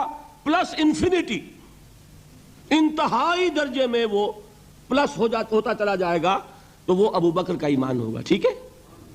اور -1 نفاق کا پہلا درجہ، -2 -3 اور -انفینٹی عبداللہ ابن ابی رئیس المنافقین. سمجھ میں آ گیا؟ درمیان میں 0 بھی تو ہے کہ نہیں؟ یہ تیسری شکل ممکن ہے. جو شخص مسلم ہے وہ نہ مومن ہو نہ منافق ہو، بین ہو. یہ بھی ممکن ہے. اوپر سے مسلم اندر ایمان، مسلم بھی ہو گیا مومن بھی ہو گیا. اوپر سے مسلم اندر منافق، مسلم بھی ہو گیا منافق بھی ہو گیا. اوپر سے مسلم اندر نہ نفاق نہ ایمان، اب وہ نرا مسلم ہو گیا. اور سچ پوچھئے تو ہم جو بیٹھے ہیں وہ وہی کچھ ہے، الا ماشاء اللہ. منافق نہیں ہے اللہ کے فضل و کرم سے. کوئی ہوگا ہم نہیں جانتے، منافق نہیں ہے. یہ بڑا دھوکہ پڑ جاتا ہے بعض اوقات کہ ہم اپنے جذبات میں آ کر کہہ بیٹھتے ہیں یہ مسلمان منافق ہے. منافق نہیں ہے. ہاں مومن بھی نہیں. ایمان کسی اور شے کا نام ہے. ایمان ہوتا ہے تو سورج کے مانند دمکتا ہے. ایمان ہوتا ہے عمل جو ہے اس کا نکھرتا ہے. ایمان ہوتا ہے تو توکل، راضی برضائے رب، اطاعت رب، اتباع رسول، نیکی بھلائی اخلاق، یہ ہے ایمان. تو ہمارا کیا حال ہے؟ اکثر و بیشتر نہ مومن نہ منافق، بین میں ہے. اور یہ آیت جس پر میں گفتگو کر رہا ہوں یہ اصل میں ایسے ہی لوگوں سے متعلق ہے. قالت الاعراب آمنا قل لم تؤمنوا، پلس کا انکار ہو گیا نا، ایمان تو نہیں ہے تمہارے اندر. ولکن قولوا اسلمنا، درمیان میں آ گئے. ولما يدخل الايمان في قلوبكم، مزید تاکید ہو گئی ایمان تمہارے دلوں میں داخل نہیں ہوا. لیکن اب آگے چلیے. وَإِن تُطِيعُوا اللَّهَ وَرَسُولَهُ لَا يَلِدْكُم مِّنْ أَعْمَالِكُمْ شَيْئًا، اگر تم اللہ اور اس کے رسول کی اطاعت کرتے رہو گے اللہ تمہارے عمل میں کوئی کمی نہیں کرے گا. اس سے ثابت ہو گیا منافق بھی نہیں، اس لیے کہ منافق کا کوئی عمل قبول نہیں. منافق تو وہ مائنس ویلیو ہے، اس کے ساتھ کوئی نیکی قبول ہو نہیں سکتی. کیا عبداللہ ابن ابی کی نمازیں قبول ہوئیں؟ اگرچہ وہ نماز حضور کی امامت میں ادا کی جا رہی ہے، لیکن کیا اس کی نماز قبول ہو سکتی تھی؟ وہ آپ کو یاد ہوگا واقعہ، جب مرا ہے وہ شخص رئیس المنافقین عبداللہ ابن ابی، اس کے بیٹے ہیں عبداللہ ابن ابی، وہ مومن صادق، نوجوان نہایت صالح. اب ایک سعادت مند بیٹے کو تو باپ سے محبت ہوگی کہ نہیں ہوگی؟ وہ بیٹا حاضر ہوتا ہے حضور کی خدمت میں. حضور میرے والد کا انتقال ہو گیا، آپ اپنا کرتا عنایت فرما دیجئے تاکہ میں اس کو کفن دوں. حضور نے سوچا اور کرتا اتار کے دے دیا. حضرت عمر کھڑے ہو گئے. وہ تو تھے نا، ان کا جلال اور ضبط نہیں کر سکتے تھے. ان کا وہ انداز تھا جو حضرت موسیٰ کا تھا. حضرت خضر کو 3 دفعہ ٹوکا کہ نہیں، یہ کیا کیا تم نے؟ بغیر کسی جرم کے اس بچے کو ختم کر دیا. یہ کیا کیا تم نے؟ کشتی کو تم نے توڑ دیا، مارو گے ان کو جو اس کے اندر سوار ہیں. یہ کیا کیا؟ یہ دیوار سیدھی کر دی ہے بدبخت، انہوں نے ہمیں کھانے کو بھی نہیں دیا اور ان کی دیوار سیدھی کر رہے ہیں. تو حضرت موسیٰ علیہ السلام خاموش نہیں رہ سکتے تھے. انک لن تستطیع معی صبرا، یہی معاملہ حضرت عمر فاروق کا تھا. کھڑے ہو گئے. حضور کیا کر رہے ہیں؟ اس دشمن خدا کو آپ اپنا کرتا دے رہے ہیں؟ اس نے یہ کیا، اس نے یہ کیا، اس نے یہ کیا. حضور مسکرا کر فرماتے ہیں عمر، میرا کرتا اسے اللہ کے عذاب سے نہیں بچا سکے گا. کبھی سنا آپ نے؟ لیکن ایک ہے مروت، ایک ہے شرافت.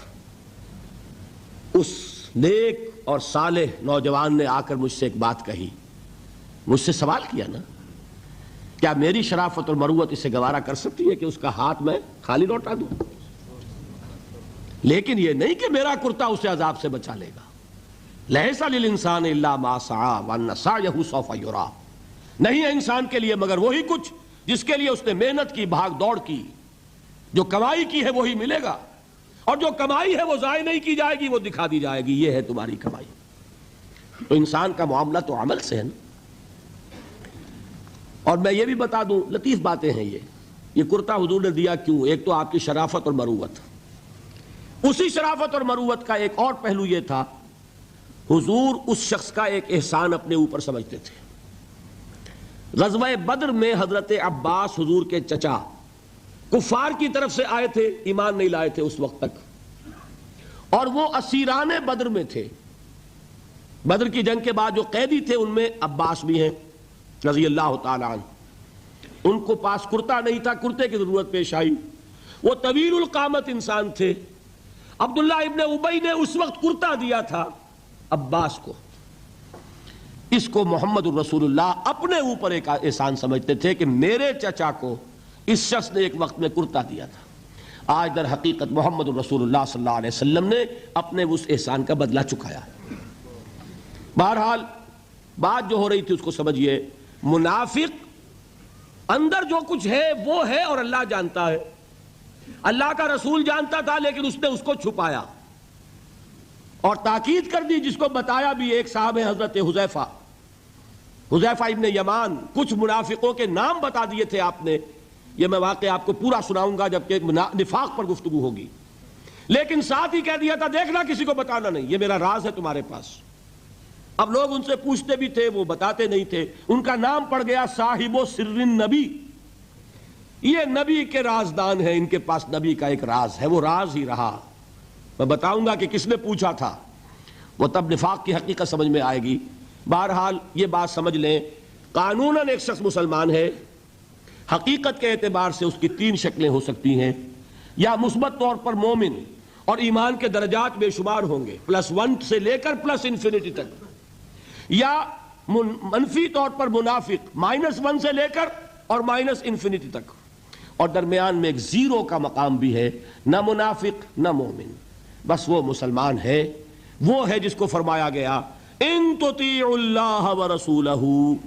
دیکھو ایمان تو تمہارے دلوں میں نہیں ہے، لیکن اگر تم اطاعت کرتے رہو گے اللہ کے اور اس کے رسول کی، اس حالت میں لا یلدکم من اعمالکم شیئا، اللہ تمہارے اعمال میں کوئی کمی نہیں کرے گا، اس کے اجر و ثواب سے تمہیں محروم نہیں رکھے گا. دیکھیے بات سمجھ لیں، بظاہر ہماری منطق کے خلاف بات جا رہی ہے. ایمان کے بغیر عمل قبول ہونا چاہیے؟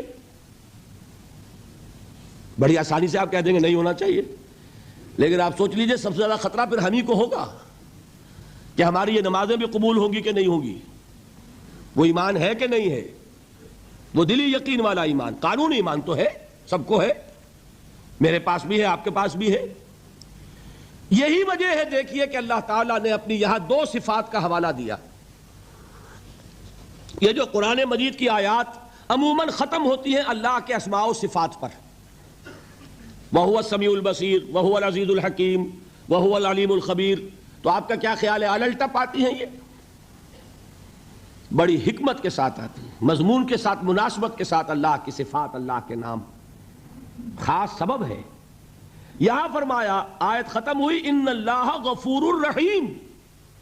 یہ اللہ کی شان غفاری اور شان رحیمی کا صدقہ ہے کہ اس حالت میں بھی اطاعت کرو گے تو اللہ قبول فرما لے گا، ورنہ صحیح بات تو یہی بنتی ہے کہ ایمان کے بغیر اطاعت قبول نہ ہو. بات سمجھ میں آئی؟ یہ رعایت دی جا رہی ہے تمہیں کہ اگرچہ تمہارے دلوں میں ایمان داخل نہیں ہوا، تاحال لم تؤمنوا، تم ہرگز مومن نہیں کہہ سکتے اپنے آپ کو صرف مسلمان کہہ سکتے ہو. لیکن اگر اس حال میں بھی اطاعت کرتے رہو گے تو اللہ تعالیٰ تمہارے اعمال کے اجر و ثواب کو روکے گا نہیں. کیوں؟ وہ غفور ہے، وہ رحیم ہے.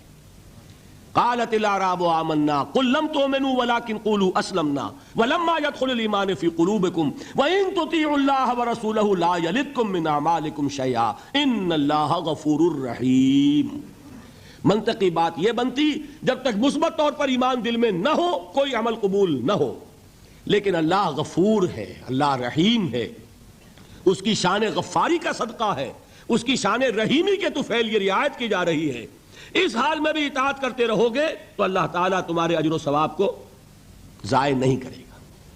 اب ذرا ایک بات اس میں سمجھ لیجئے، وہ کون لوگ تھے جن کے بارے میں یہ بات کہی گئی؟ نمبر ایک، اور ہم اپنے اوپر غور کریں کہ ہم کس کیٹیگری میں ہیں، اور یہ کتنی بڑی نوید جافزہ ہے ہمارے لیے اللہ کا یہ وعدہ کہ اگر ایمان نہ ہو تب بھی اطاعت کرو گے تو قبول کر لیں گے۔ لیکن اس کے لیے ایک نوٹ آف کوشن بھی ہے، ایک تنبیہ بھی ہے، یہ چار باتیں سمجھ لیں تب اس آیت کا درس مکمل ہوگا۔ نمبر ایک، یہ کون لوگ تھے؟ دیکھیے اچھی طرح سمجھیے اس بات کو۔ مکے میں اسلام کمزور تھا، کفر غالب تھا، ٹھیک؟ جو کلمہ شہادت پڑھتا تھا اسے مار پڑنی شروع ہو جاتی تھی، ٹھیک ہے؟ لہذا وہی شخص زبان پر کلمہ لاتا تھا جس کے دل میں یقین کامل پیدا ہو چکا ہوتا تھا، مار کھانے کو تو وہی تیار ہوگا نا۔ آگ پر لٹایا جا رہا ہے، گلیوں میں گھسیٹا جا رہا ہے، تپتی ہوئی اور نوکیلی چٹانوں والی سنگلاخ گلیوں میں، تو کون جرأت کرے گا اشہدو ان لا الہ الا اللہ واشہدو ان محمد رسول اللہ کہنے کی، سوائے اس کے جس کے دل میں یقین کامل درجے کا پیدا ہو چکا ہو، جسے جہنم دکھائی دے رہی ہو۔ آپ شاید حیران ہوں یہ کیا بات کہہ دی؟ ایک صحابی کا واقعہ ہے یہ۔ صبح کے وقت حضور کا معمول تھا یہ کہ صبح جب فجر کے بعد فوراً نہیں منتشر ہو جاتے تھے، گفتگو ہوتی تھی، کسی نے خواب دیکھا ہوتا تھا تو خواب بیان کرتا تھا، حضور تعبیر بیان فرماتے تھے۔ حضور نے ایک صحابی سے ایسے سوال کر لیا، کیف اصبحت، کیسے صبح کی، کس حال میں صبح ہوئی آج؟ اب انہوں نے جو جواب دیا وہ بڑا غیر معمولی تھا، اصبحت مومنا حقا یا رسول اللہ، اے اللہ کے رسول سچے مومن کی صبح مجھے نصیب ہوئی۔ غیر معمولی جواب تھا نا، بڑا دعویٰ تھا اس میں، اصبحت مومنا حقا۔ حضور نے پوچھا لکل شیء صفت فما صفت ایمانک، ہر شے کی کوئی کیفیت ہوتی ہے، صفات سے چیزیں پہچانی جاتی ہیں، تو تم جو کہہ رہے ہو کہ تم نے سچے مومن کی صبح کی ہے تو تمہارے اس ایمان کی کیا کیفیت ہے، کیا صفت ہے، ذرا بیان کرو۔ اس کا جواب انہوں نے دیا، کانی انظر الی الجنہ کانی انظر الی النار، اے اللہ کے رسول میری کیفیت یہ ہے کہ جیسے میں جہنم کو اپنی آنکھوں سے دیکھ رہا ہوں اور جیسے کہ جنت میری نگاہوں کے سامنے موجود ہے، وہ یقین کی کیفیت اللہ نے مجھے عطا فرمائی۔ یہ بھی ہو سکتا ہے۔ اور حضور نے فرمایا، حدیث جبرائیل میں ہے، حضرت جبرائیل نے 3 سوال کیے تھے، اخبرنی عن الاسلام، اخبرنی عن الایمان، اخبرنی عن الاحسان۔ احسان کی کیا تعریف کی آپ نے؟ ان تعبد اللہ کانک تراہ فإن لم تکن تراہ فإنہ یراک۔ احسان جو دین کا سب سے اونچا درجہ ہے وہ کیا ہے کہ تم اللہ کی بندگی اس طرح کرو جیسے کہ اسے دیکھ رہے ہو۔ اللہ تعالیٰ یقین کی یہ کیفیت ہمیں عطا فرمائے۔ بہرحال میں بیان یہ کر رہا تھا کہ وہ لوگ جو ایمان لائے مکے میں وہ تھے کہ جو یقین کامل پیدا ہوا تو انہوں نے کلمہ شہادت ادا کیا، گویا ایمان پہلے اسلام بعد میں، ٹھیک؟ لیکن مدینے میں آ کر حالت بدل گئی، اب مار نہیں پڑتی، کبھی کبھی جنگ آ جاتی ہے، کہتے ہیں نکلو اللہ کی راہ میں، ویسے تو مار نہیں پڑتی نا، لہذا اب صورت بدلنی شروع ہوئی۔ ایسے لوگ بھی تھے مدنی دور میں بھی جو یقین کامل کے بعد ہی ایمان لاتے تھے اور اسلام لاتے تھے، لیکن ایسے لوگ بھی اب شروع ہو گئے کہ بھئی پورے قبیلے نے فیصلہ کر لیا ہے ایمان لانے کا، چلو تم بھی جاؤ۔ اب پورا قبیلہ لا رہا ایمان تو کٹنا تو نہیں سکتے، چلو بھائی، چل کے حضور کے ہاتھ پر بیعت کی، اسلام لے آئے، لیکن کوئی دھوکہ دینے کا ارادہ بھی نہیں ہے، سمجھے نا؟ دل میں یہ نہیں ہے کہ اسلام کی کوئی جڑ کاٹنی ہے، اس طرح کوئی سازش ہے، کوئی دھوکہ ہے، کوئی فریب ہے، یہ نہیں، لیکن مثبت طور پر وہ یقین والی بات بھی ابھی پیدا نہیں ہوئی۔ بات سمجھ رہے ہیں؟ یہ کیفیت کب شدید ہو گئی؟ اذا جاء نصر اللہ والفتح ورأیت الناس يدخلون فی دین اللہ افواجا، جب فتح حاصل ہو گئی، اللہ کی مدد آ گئی اور فوج در فوج لوگ ایمان میں داخل ہو رہے ہیں، اس وقت جو رو چلی ہے اس رو میں اکثر لوگ کون تھے؟ دھوکہ نہیں تھا، لہذا منافق بھی نہیں، لیکن مثبت طور پر وہ یقین والی بات بھی نہیں. وہ تھے لوگ قالت الاعراب آمنا قل لم تؤمنوا ولکن قولوا اسلمنا. یہ بدو دعویٰ کر رہے ہیں ہم ایمان لے آئے. اے نبی ان سے کہہ دیجئے تم ایمان ہرگز نہیں لائے ہو, یوں کہو ہم اسلام لے آئے ہیں. ولما يدخل الايمان في قلوبكم, اور ایمان ابھی تمہارے دلوں میں داخل نہیں ہوا. لیکن ہم اپنی شان غفاری اور شان رحیمی کے طفیل تم سے یہ رعایت کر رہے ہیں, اگر اطاعت کرتے رہو گے اللہ اور اس کے رسول کی تو تمہارے اعمال میں کوئی کمی نہیں ہوگی. سمجھ آ گئی بات؟ اب اپنی حالت پر غور کیجئے, ہمارا حال کیا ہے؟ وہاں رو چلی تھی اور یہاں ایک چکر چل رہا ہے. باپ کا بیٹا مسلمان, اس کا اگلا بیٹا مسلمان. وہ جو میں نے کہا تھا ہم مسلمان کیوں ہیں؟ By accident of birth. ہم سوچ کر ایمان لائیں کیا؟ ہم نے خود غور و فکر کے بعد ایمان قبول کیا ہے. اللہ جس سے توفیق دے دے, ہو سکتا ہے, اب بھی ہو سکتا ہے. سوچئے, غور کیجئے, تفکر کیجئے, شعوری طور پر ایمان لائیے, وہ ایمان اور ہوگا. اب تک ہم میں سے اکثر کا حال کیا ہے کہ صرف ایک چکر ہے نسلی, نسلاً بعد نسل اسلام آ گیا. اسلام تو آ گیا, کیا ایمان بھی آ جائے گا اس طرح؟ ایمان نہیں آتا اس طرح, اسلام آیا ہے.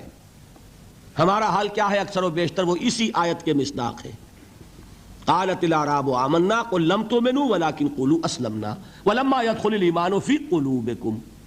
تو بتائیے ہمارے لیے کتنی بڑی نوید ہے یہ, کتنی بڑی خوشخبری ہے یہ کہ اللہ نے یہ وعدہ کر لیا ہے. اگر بات یہ ہوگی کہ جب تک ایمان نہیں ہوگی نہ نماز قبول نہ روزہ قبول, تو ہمارا کوئی مقام پھر تھا؟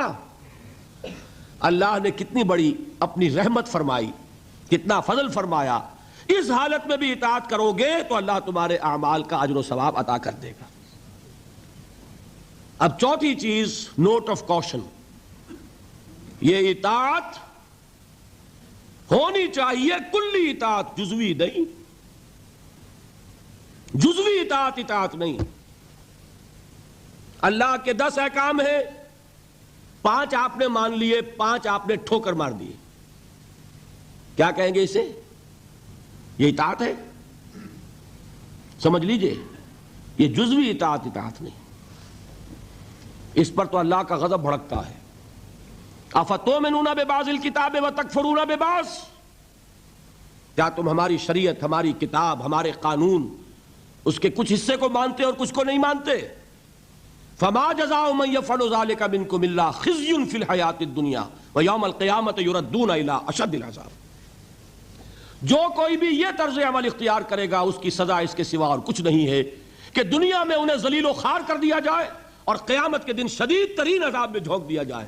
وَمَا اللَّهُ بِغَافِلٍ عَمَّا تَعْمَلُونَ, اور اللہ غافل اور بے خبر نہیں ہے تمہارے کرتوتوں سے. He knows you through and through. وہ جانتا ہے, وہ تو تمہاری نیتوں کو جانتا ہے. ان اللہ لا ينظر الى صورکم ولا اموالکم ولکن ينظر الى قلوبکم واعمالکم. اللہ تمہاری صورتوں کو اور تمہارے مالوں کو نہیں دیکھتا, وہ تمہارے دلوں کو اور تمہارے عملوں کو دیکھتا ہے. یہ حدیث کے الفاظ ہیں. تو یہ جو جزوی اطاعت ہے یہ اطاعت نہیں کہلائے گی, بلکہ یہ تمسخر کہلائے گا, ڈٹھائی کہلائے گی, استہزاء کہلائے گا, دین کا مذاق اڑانا کہلائے گا. بات سمجھ رہے ہیں کہ نہیں؟ اور میں اور منطقی طور پر ثابت کر دوں کہ اگر آپ نے اللہ کے کچھ احکام مانے کچھ نہیں مانے, تو جو مانے وہ بھی اللہ کے نہیں مانے. بظاہر بات میں بڑی عجیب کہہ رہا ہوں, اللہ کا ایک حکم آپ نے مانا ایک نہیں مانا. بتائیے جو نہیں مانا کیوں نہیں مانا؟ کہ نفس کو پسند نہیں. جو مانا کیوں مانا؟ کہ نفس کو پسند ہے. دونوں حالتوں میں کس کی بات مانی؟ نفس کی. اگر اللہ کی بات ماننی تھی تو پھر تو وہ بات بھی اللہ کی ہے.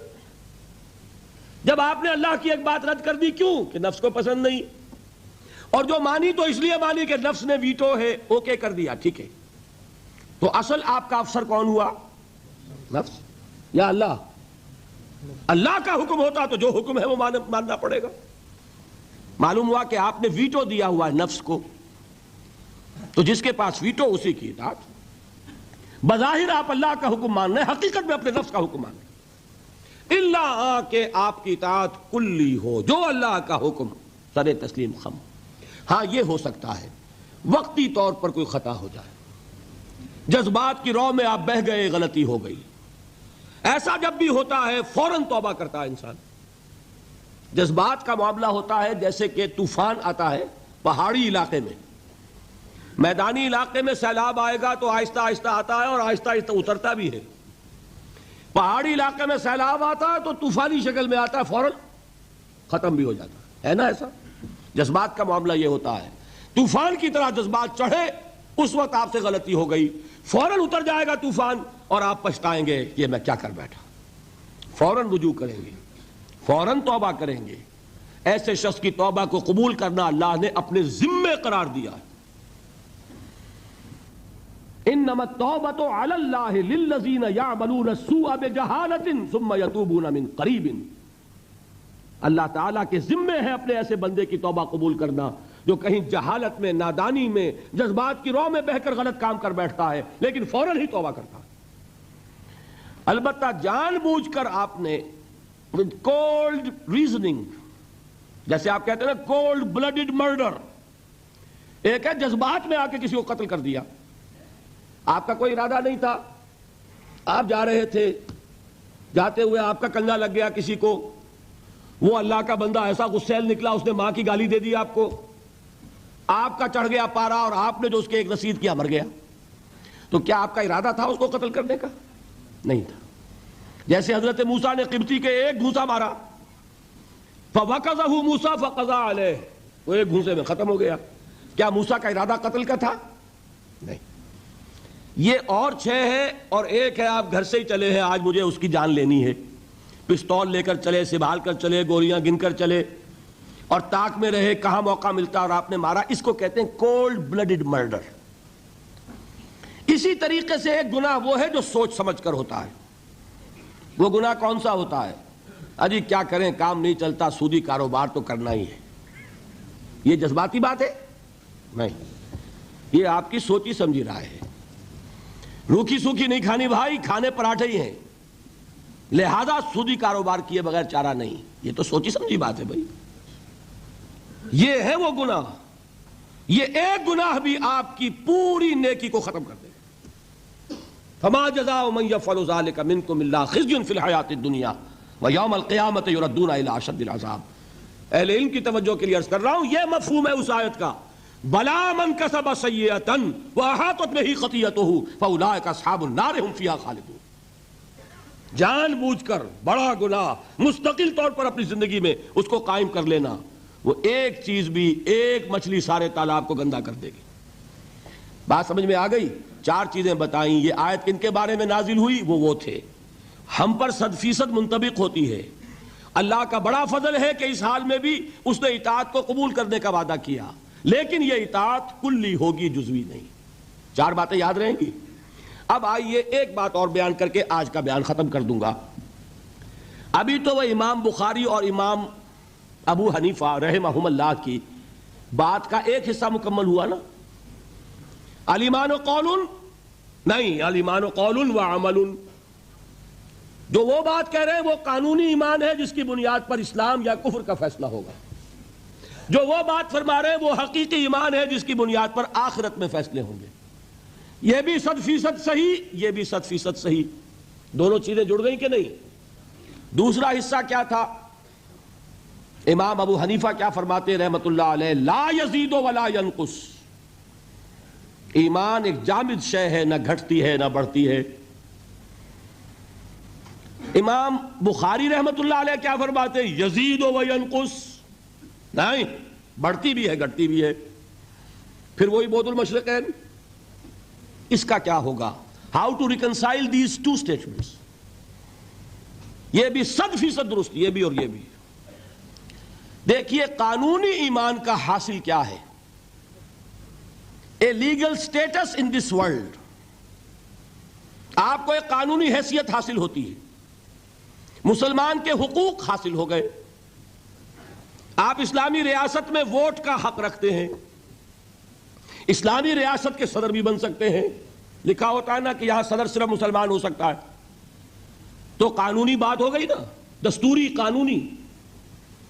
آپ مسلمان عورت سے نکاح کر سکتے ہیں، مسلمان عورت سے نکاح صرف مسلمان کا ہو سکتا ہے، مسلمان مرد نکاح کر سکتا ہے اہل کتاب خاتون سے بھی، لیکن مسلمان عورت کا نکاح ہو سکتا ہے اہل کتاب سے نہیں۔ جو قانونی بات ہے کہ نہیں؟ یہی وجہ ہے کہ ہمارے نکاح خواہ جو ہے وہ اپنی جان بچانے کے لیے کلمے پڑھوا لیتے ہیں۔ اللہ کے ہاں جا کے مجھے جواب دینا ہوگا کہ کہیں کسی غیر مسلم کا نکاح تو نہیں پڑھا دیا کسی مسلمان عورت سے؟ لو بھائی یہی کلمے پڑھ لو، اپنے سامنے کلمے پڑھوا کے نکاح پڑھاتے ہیں۔ یہ وہ احتیاط ہے اس لیے کرتے ہیں، اس لیے کہ یہ معاملہ قانونی ہے۔ قانونی بات ہے کہ مسلمان باپ کی وراثت صرف مسلمان بیٹے کو ملے گی، اگر بیٹا کافر ہو گیا تو وراثت نہیں ملے گی۔ یہ ساری چیزیں قانونی ہے نا۔ قانونی سٹیٹس جو ہے وہ جامد ہے، نہ گھٹتا ہے نہ بڑھتا ہے، سمجھ رہے؟ کوئی شخص زیادہ متقی ہو جائے تو زیادہ حق ہو جائے گا اس کا، کوئی کم متقی ہو، فاسق و فاجر ہو تو اس کے حقوق گھٹ جائیں گے۔ آپ یہ کہیں صاحب جو 5 نمازیں پڑھتا اس کو 5 ووٹ دینے کا حق حاصل ہے، جو 1 نماز پڑھتا وہ 1 ووٹ دے سکتا، کر سکے؟ جو تہجد پڑھے اس کے 10 ووٹ، پھر تو یہ ہونا چاہیے۔ قانونی سٹیٹس برابر ہے، جامد ہے، نہ گھٹے گا نہ بڑھے گا۔ دیکھیے میں یہاں پہ آخری بات سمجھایا کرتا ہوں، اگر بالفرض ابو بکر صدیق سید المومنین اور عبداللہ ابن ابی رئیس منافقین، ایک پلس انفینٹی ایک مائنس انفینٹی، اگر یہ ایک باپ کے بیٹے ہوتے تو وراثت میں برابر حصہ ملتا ہے یا کم و بیش؟ کم و بیش برابر۔ ہاں تکفیر ہو جائے گی تو 0 ہو جائے گا حق، جب تک اس کو آپ نے مسلمان ایکسپٹ کیا ہے اس کا حق برابر ہے، فاسق ہو، فاجر ہو، متقی ہو، پرہیزگار ہو، قانون کے درجے میں برابر ہے۔ صحیح ہے بات کہ نہیں؟ یہ بات ہے جو امام ابو حنیفہ کہہ رہے ہیں۔ اب بات کھلی وہ جو میں کہہ رہا ہوں، لیگل سینس جس شے کا نام ہے، اگر کوئی شے وہ ہے تو واقعہ یہ کہ اس کی معراج پر ہے امام ابو حنیفہ، چوٹی پر ہے۔ اور مجھے ان حضرات کی بات میں یہ ماننے میں کوئی باک نہیں ہے جو امام ابو حنیفہ کو ٹھہراتے ہیں مصداق حضور کے اس قول کا صلی اللہ علیہ وسلم۔ قول کیا ہے؟ جب سورہ جمعہ کی آیت اتری کہ محمد کی بعثت ہوئی ہے 2 قسم کے لوگوں کی طرف صلی اللہ علیہ وسلم، پہلے کون؟ بعث فی الامیین، اور دوسرے کون؟ وآخرین منہم لما یلحقوا بہم، ایک امیین ایک آخرین۔ کسی نے سوال کیا حضور یہ آخرین کون ہیں جن کی طرف آپ کی بعثت ہوئی؟ بیٹھے ہوئے تھے وہاں سلمان فارسی رضی اللہ تعالی عنہ، حضور نے اشارہ کر دیا اس کی قوم، حکمت اگر ثریا پر بھی ہوگی تو اس کی قوم کا ایک فرد لے آئے گا، ایک فرد یا کوئی فرد، دونوں ترجمے ہو سکیں گے۔ اگر حکمت، وزڈم، دانائی، تفقہ ثریا پر بھی ہوگی تو اس کی قوم کا ایک شخص یا کوئی شخص لے آئے گا۔ اس کو عام طور پر جو حنفی حضرات ہیں وہ منطبق کرتے ہیں امام ابو حنیفہ پر۔ وہ ایرانی النسل تھے، حضرت سلمان فارسی کے مانند، عرب نہیں تھے۔ باقی تینوں ائمہ عرب ہیں نسل کے اعتبار سے، امام مالک بھی، امام شافعی بھی، امام احمد ابن حنبل بھی، لیکن امام ابو حنیفہ ایرانی النسل۔ حضور نے سلمان فارسی کی طرف اشارہ کر کے کہا یہ آخرین میں سے ہیں، اور ان کا مقام کیا ہے کہ حکمت اگر ثریا پر بھی ہوگی تو اس شخص کی قوم کا کوئی شخص لے آئے گا، اور یہی منطبق کیا جاتا ہے امام ابو حنیفہ پر۔ میں یہ سمجھتا ہوں کہ واقعتاً جو گہرا قانونی فہم اللہ تعالیٰ نے عطا فرمایا امام ابو حنیفہ کو، مجھے اس کا کوئی پیرلل نظر نہیں آتا۔ بہرحال یہ مفہوم معین ہو گیا لا یزید ولا ینقص کا، قانونی ایمان نہ گھٹتا ہے نہ بڑھتا ہے، برابر رہتا ہے، اس لیے کہ اس کے نتیجے میں قانونی سٹیٹس حاصل ہوتا ہے، لیگل سٹیٹس حاصل ہوتا ہے، قانونی حقوق حاصل ہوتے ہیں۔ یہ حقوق جامد ہیں، نہ گھٹیں گے نہ بڑھیں گے۔ اس کے برعکس وہ ایمان، ایمان حقیقی، کون شخص کہہ سکتا ہے کہ وہ گھٹتا نہیں اور بڑھتا نہیں؟ کوئی کہہ سکتا؟ قرآن کہہ رہا ہو زادتہم ایمانا و تسلیما وما زادہم الا ایمانا و تسلیما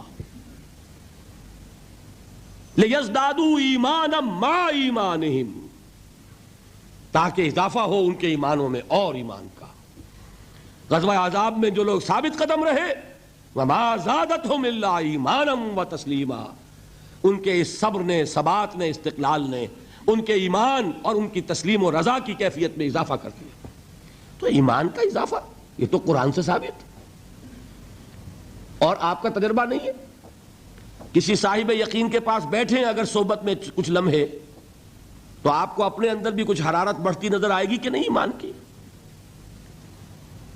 حضور نے فرمایا کون ہے اللہ کے ولی، کون ہے دوست اللہ کے؟ اذا رؤوا ذکر اللہ، جب انہیں دیکھا جائے اللہ یاد آ جائے۔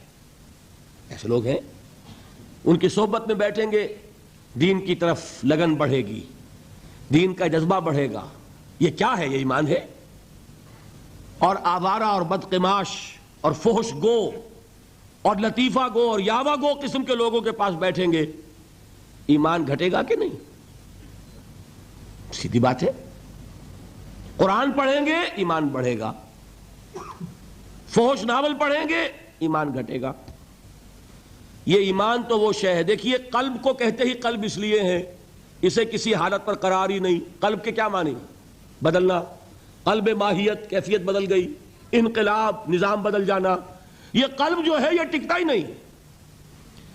اس کے لیے تو فرمایا جو ہے اقبال نے شعر کہ ثبات ایک تغیر کو ہے زمانے میں، سکون محال ہے قدرت کے کارخانے میں۔ یہ بات 100% درست ہے تو دل کے لیے صحیح ہے۔ آپ کے جسم کے ہر حصے کے لیے آرام ہے، لیکن دل کے لیے آرام؟ دل کے لیے آرام کا مطلب موت۔ چند منٹ کا آرام کرے گا تو چھٹی۔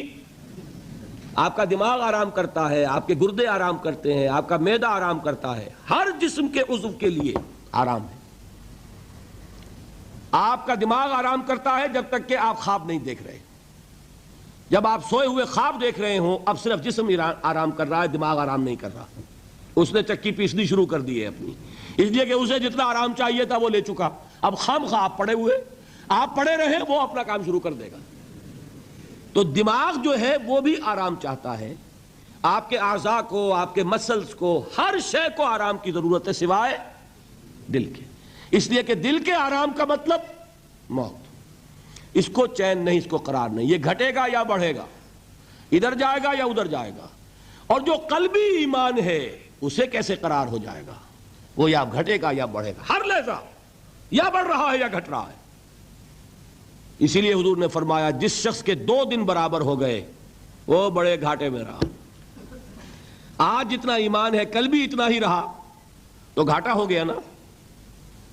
اس لیے کہ یہ دن اللہ نے جو اور دیا تھا اس لیے دیا تھا کہ اور ایمان بڑھتا۔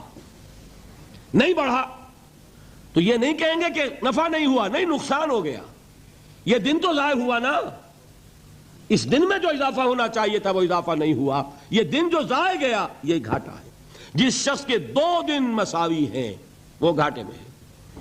والعصر ان الانسان لفی خسر، غافل تجھے گھڑیال یہ دیتا ہے منادی، گردوں نے گھڑی عمر کی ایک اور گھٹا دی۔ تو یہ بات کہ 100% درست یہ قول بھی کہ الایمان قول لا یزید ولا ینقص، اور یہ قول بھی کہ الایمان قول وعمل ویزید وینقص۔ یہ معاملہ قانونی ایمان کا جس کی بنیاد پر دنیا میں کسی کو مسلمان مانا جائے گا، یہ معاملہ حقیقی ایمان کا جس کی بنیاد پر وہاں فیصلے ہوں گے، اس معاملے میں اس سطح پر ایمان اور عمل صالح یوں جڑ جاتے ہیں۔ یہ ایک وحدت جس کو آپ کہتے ہیں آرگینک ہول، حیاتیاتی وحدت، جس کے حصے بکھرے نہیں ہو سکتے۔ ایمان اور عمل صالح یوں ہے۔ یہی وجہ ہے قرآن میں ایک جگہ مجھے بتا دیجئے کہ جہاں ایمان، مجرد ایمان کا ذکر آیا ہو، عمل صالح کا نہ ہو۔ والتین والزیتون وطور سینین وہذا البلد الامین لقد خلقنا الانسان فی احسن تقویم الا الذین آمنوا وعملوا الصالحات والعصر ان الانسان لفی خسر الا الذین آمنوا وعملوا الصالحات وتواصوا بالحق وتواصوا بالصبر۔ ایک نقطہ اور بیان کر دوں، دیکھیے یہ جو سورۃ العصر اور سورۃ التین کا تقابل میں نے کیا تھا، ایک پر انذار ایک پر تبشیر کا رنگ غالب بتایا تھا نا. اب یہاں یہ بات سمجھ لیجئے، تواصی بالحق بھی ایک عمل ہے. حق کی وصیت کرنا، دعوت دینا، تبلیغ کرنا عمل ہے کہ نہیں؟ تواصی بالصبر بھی ایک عمل ہے. لہذا قرآن جب کہتا ہے وَعَمِلُوا الصَّالِحَاتِ، یہ ساری چیزیں اس میں شامل ہیں. صرف یہ کہ سورۃ العصر میں جو اندر اس کے مضمرات تھے انہیں اور کھول کر بیان کر دیا. وہاں عمل کے 3 خانے ہو گئے. عمل صالح خود تواصی بالحق اس کا ایک لازمی نتیجہ، تواصی بالصبر اس کا ایک دوسرا لازمی نتیجہ. سورۃ التین میں صرف عمل صالح میں یہ ساری بات آ گئی. باقی قرآن مجید میں ایسے ایسے مقامات ملیں گے، 3 مواقع مرتبہ عمل الصالحات ایمان کے ساتھ جوڑ جوڑ کر لایا جا رہا ہے کہ یہ دل سے بات نکال دے کہ مجرد ایمان پر نجات ہو جائے گی. قرآن نے کہیں وعدہ نہیں کیا. اور ایمان بھی ہاں وہ نجات کہ لاکھوں برس جہنم میں جلنے کے بعد چھٹکارا مل جائے، وہ مل جائے گی. وہ نجات کہ جو میدان حشر ہی میں اللہ فرما دے میرا یہ بندہ اس پر میری رحمت کا سایہ ہے، یہ جہنم کی آگ سے بچا لیا جائے گا. فَمَنْ زُحْزِحَ عَنِ النَّارِ وَأُدْخِلَ الْجَنَّةَ فَقَدْ فَازَ. وہ اس کامیابی کی بات کر رہا ہوں، اس نجات کی بات کر رہا ہوں. وہ نجات صرف ایمان سے نہیں ہے، وہ عمل صالح کے ساتھ ہے. اس کی شرط لازم ہے، لازم و ملزوم ہے، اس کو جدا نہیں کر سکتے، جس کے لیے میں نے آج احادیث بھی بیان کر دیں. میرا جی چاہتا تھا اس عمل صالح کے جو مختلف گوشے ہیں ان کی بھی تھوڑی سی سیر آج آپ کو کراؤں، لیکن میں آج اسی پر اکتفا کر رہا ہوں. انشاءاللہ پھر یہ سلسلہ چل رہا ہے، یہ مضامین دوبارہ بھی انشاءاللہ موقع ملے گا کہ میں جو کمی رہ رہی ہے اس کی میں تلافی کر دوں گا. آج آپ کے علم میں ہوگا کہ میں دبئی گیا اور وہاں سے واپس آیا اور وہاں بھی میں نے کوئی 1.5 گھنٹے سے زائد کی تقریر کی ہے. آواز پر بھی اس کا اثر ہے. میں ذرا محتاط ہو کے چل رہا ہوں تاکہ ابھی غالباً 5 دن رہتے ہیں، اور تو اس میں ایسا نہ ہو کہ کہیں مجھے مجبور ہو کر بیچ میں بات چھوڑ دینی پڑے. اگر ہر موضوع میں کوئی کبھی کسر رہ جائے کوئی پرواہ نہیں، لیکن بات جو ہے تمام موضوعات کی مکمل ہو جائے، یہ میری پوری کوشش ہوگی. تو آپ بھی دعا کریں اللہ تعالیٰ مجھے توفیق دے. اور واقعہ یہ ہے، میں آپ حضرات کے سامنے اپنا یہ تاثر بیان کیے بغیر نہیں رہ سکتا. میرا آج یہ خیال تھا کہ حاضری کم ہوگی، اس لیے کہ دل بھر بھی جاتا ہے، سن لی باتیں بہت. بزم میں اہل نظر بھی ہیں، تماشائی بھی. وہ اہل نظر کا تو میں سمجھتا ہوں کہ ذوق بڑھے گا، تماشائیوں کا تو گھٹتا ہے. آخر بہت سن لیا اور کیا سننا ہے. پھر یہ بھی خیال تھا کہ کل تو جمعرات کی وہ تھی اور جمعہ کی شب تھی، جمعہ آنے والا تھا، چھٹی کا دن تھا.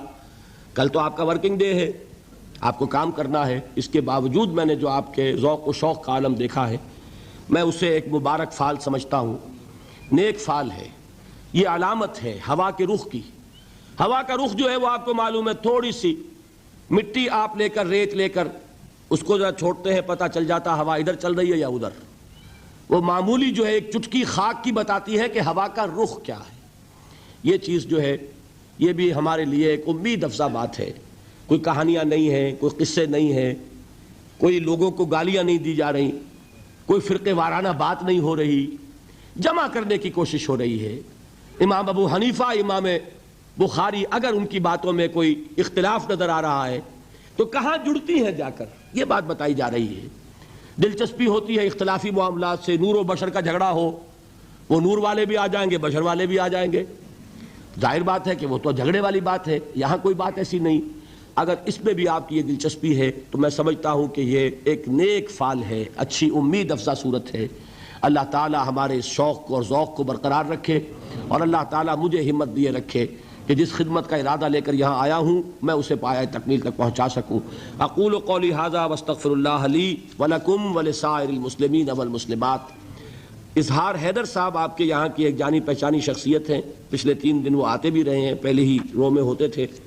اس نیشنل سینٹر سے ان کا، پاکستان سینٹر سے ان کا تعلق بہت گہرا رہا ہے. وہ کہیں آج بیمار پڑ گئے ہیں اور غالباً کوئی ہارٹ اٹیک کا مسئلہ ہے. ان کے لیے ذرا آپ لوگ دعا کیجئے. اللہم اشف لہ ورحمہ، اللہم اشف لہ ورحمہ، اللہم اشف لہ ورحمہ. یا شافی الامراض لا شفاء الا شفاؤک فاشف لہ. آمین یا رب العالمین. آپ ذرا جیسا کہ پہلے 3 دنوں تک کسی خاموشی سے بیٹھے رہے ہیں، آپ کو گزارش ہے کہ چند لمحات کے لیے بیٹھیں ذرا. جیسا کہ ہم نے آج سے 3 دن قبل اعلان کیا تھا سوال جواب کے متعلق، سوال جواب کا جو سیشن ہوگا انشاءاللہ تعالیٰ وہ جمعرات ہوگا. اول تو ایسی باتیں جو کہ ابھی آپ کے ذہن میں کچھ ابھر رہی ہیں، اس کا اللہ کے شکر سے ڈاکٹر صاحب اس کو جو ہے ایکسپلین کر رہے ہیں اور انشاءاللہ تعالیٰ وہ چیز باقی نہیں رہے گی. لیکن پھر بھی اگر آپ کو کسی قسم کی کوئی بھی سوال کی ضرورت محسوس کرتے ہو آپ تو انشاءاللہ تعالیٰ جمعرات کو جو ہے سوال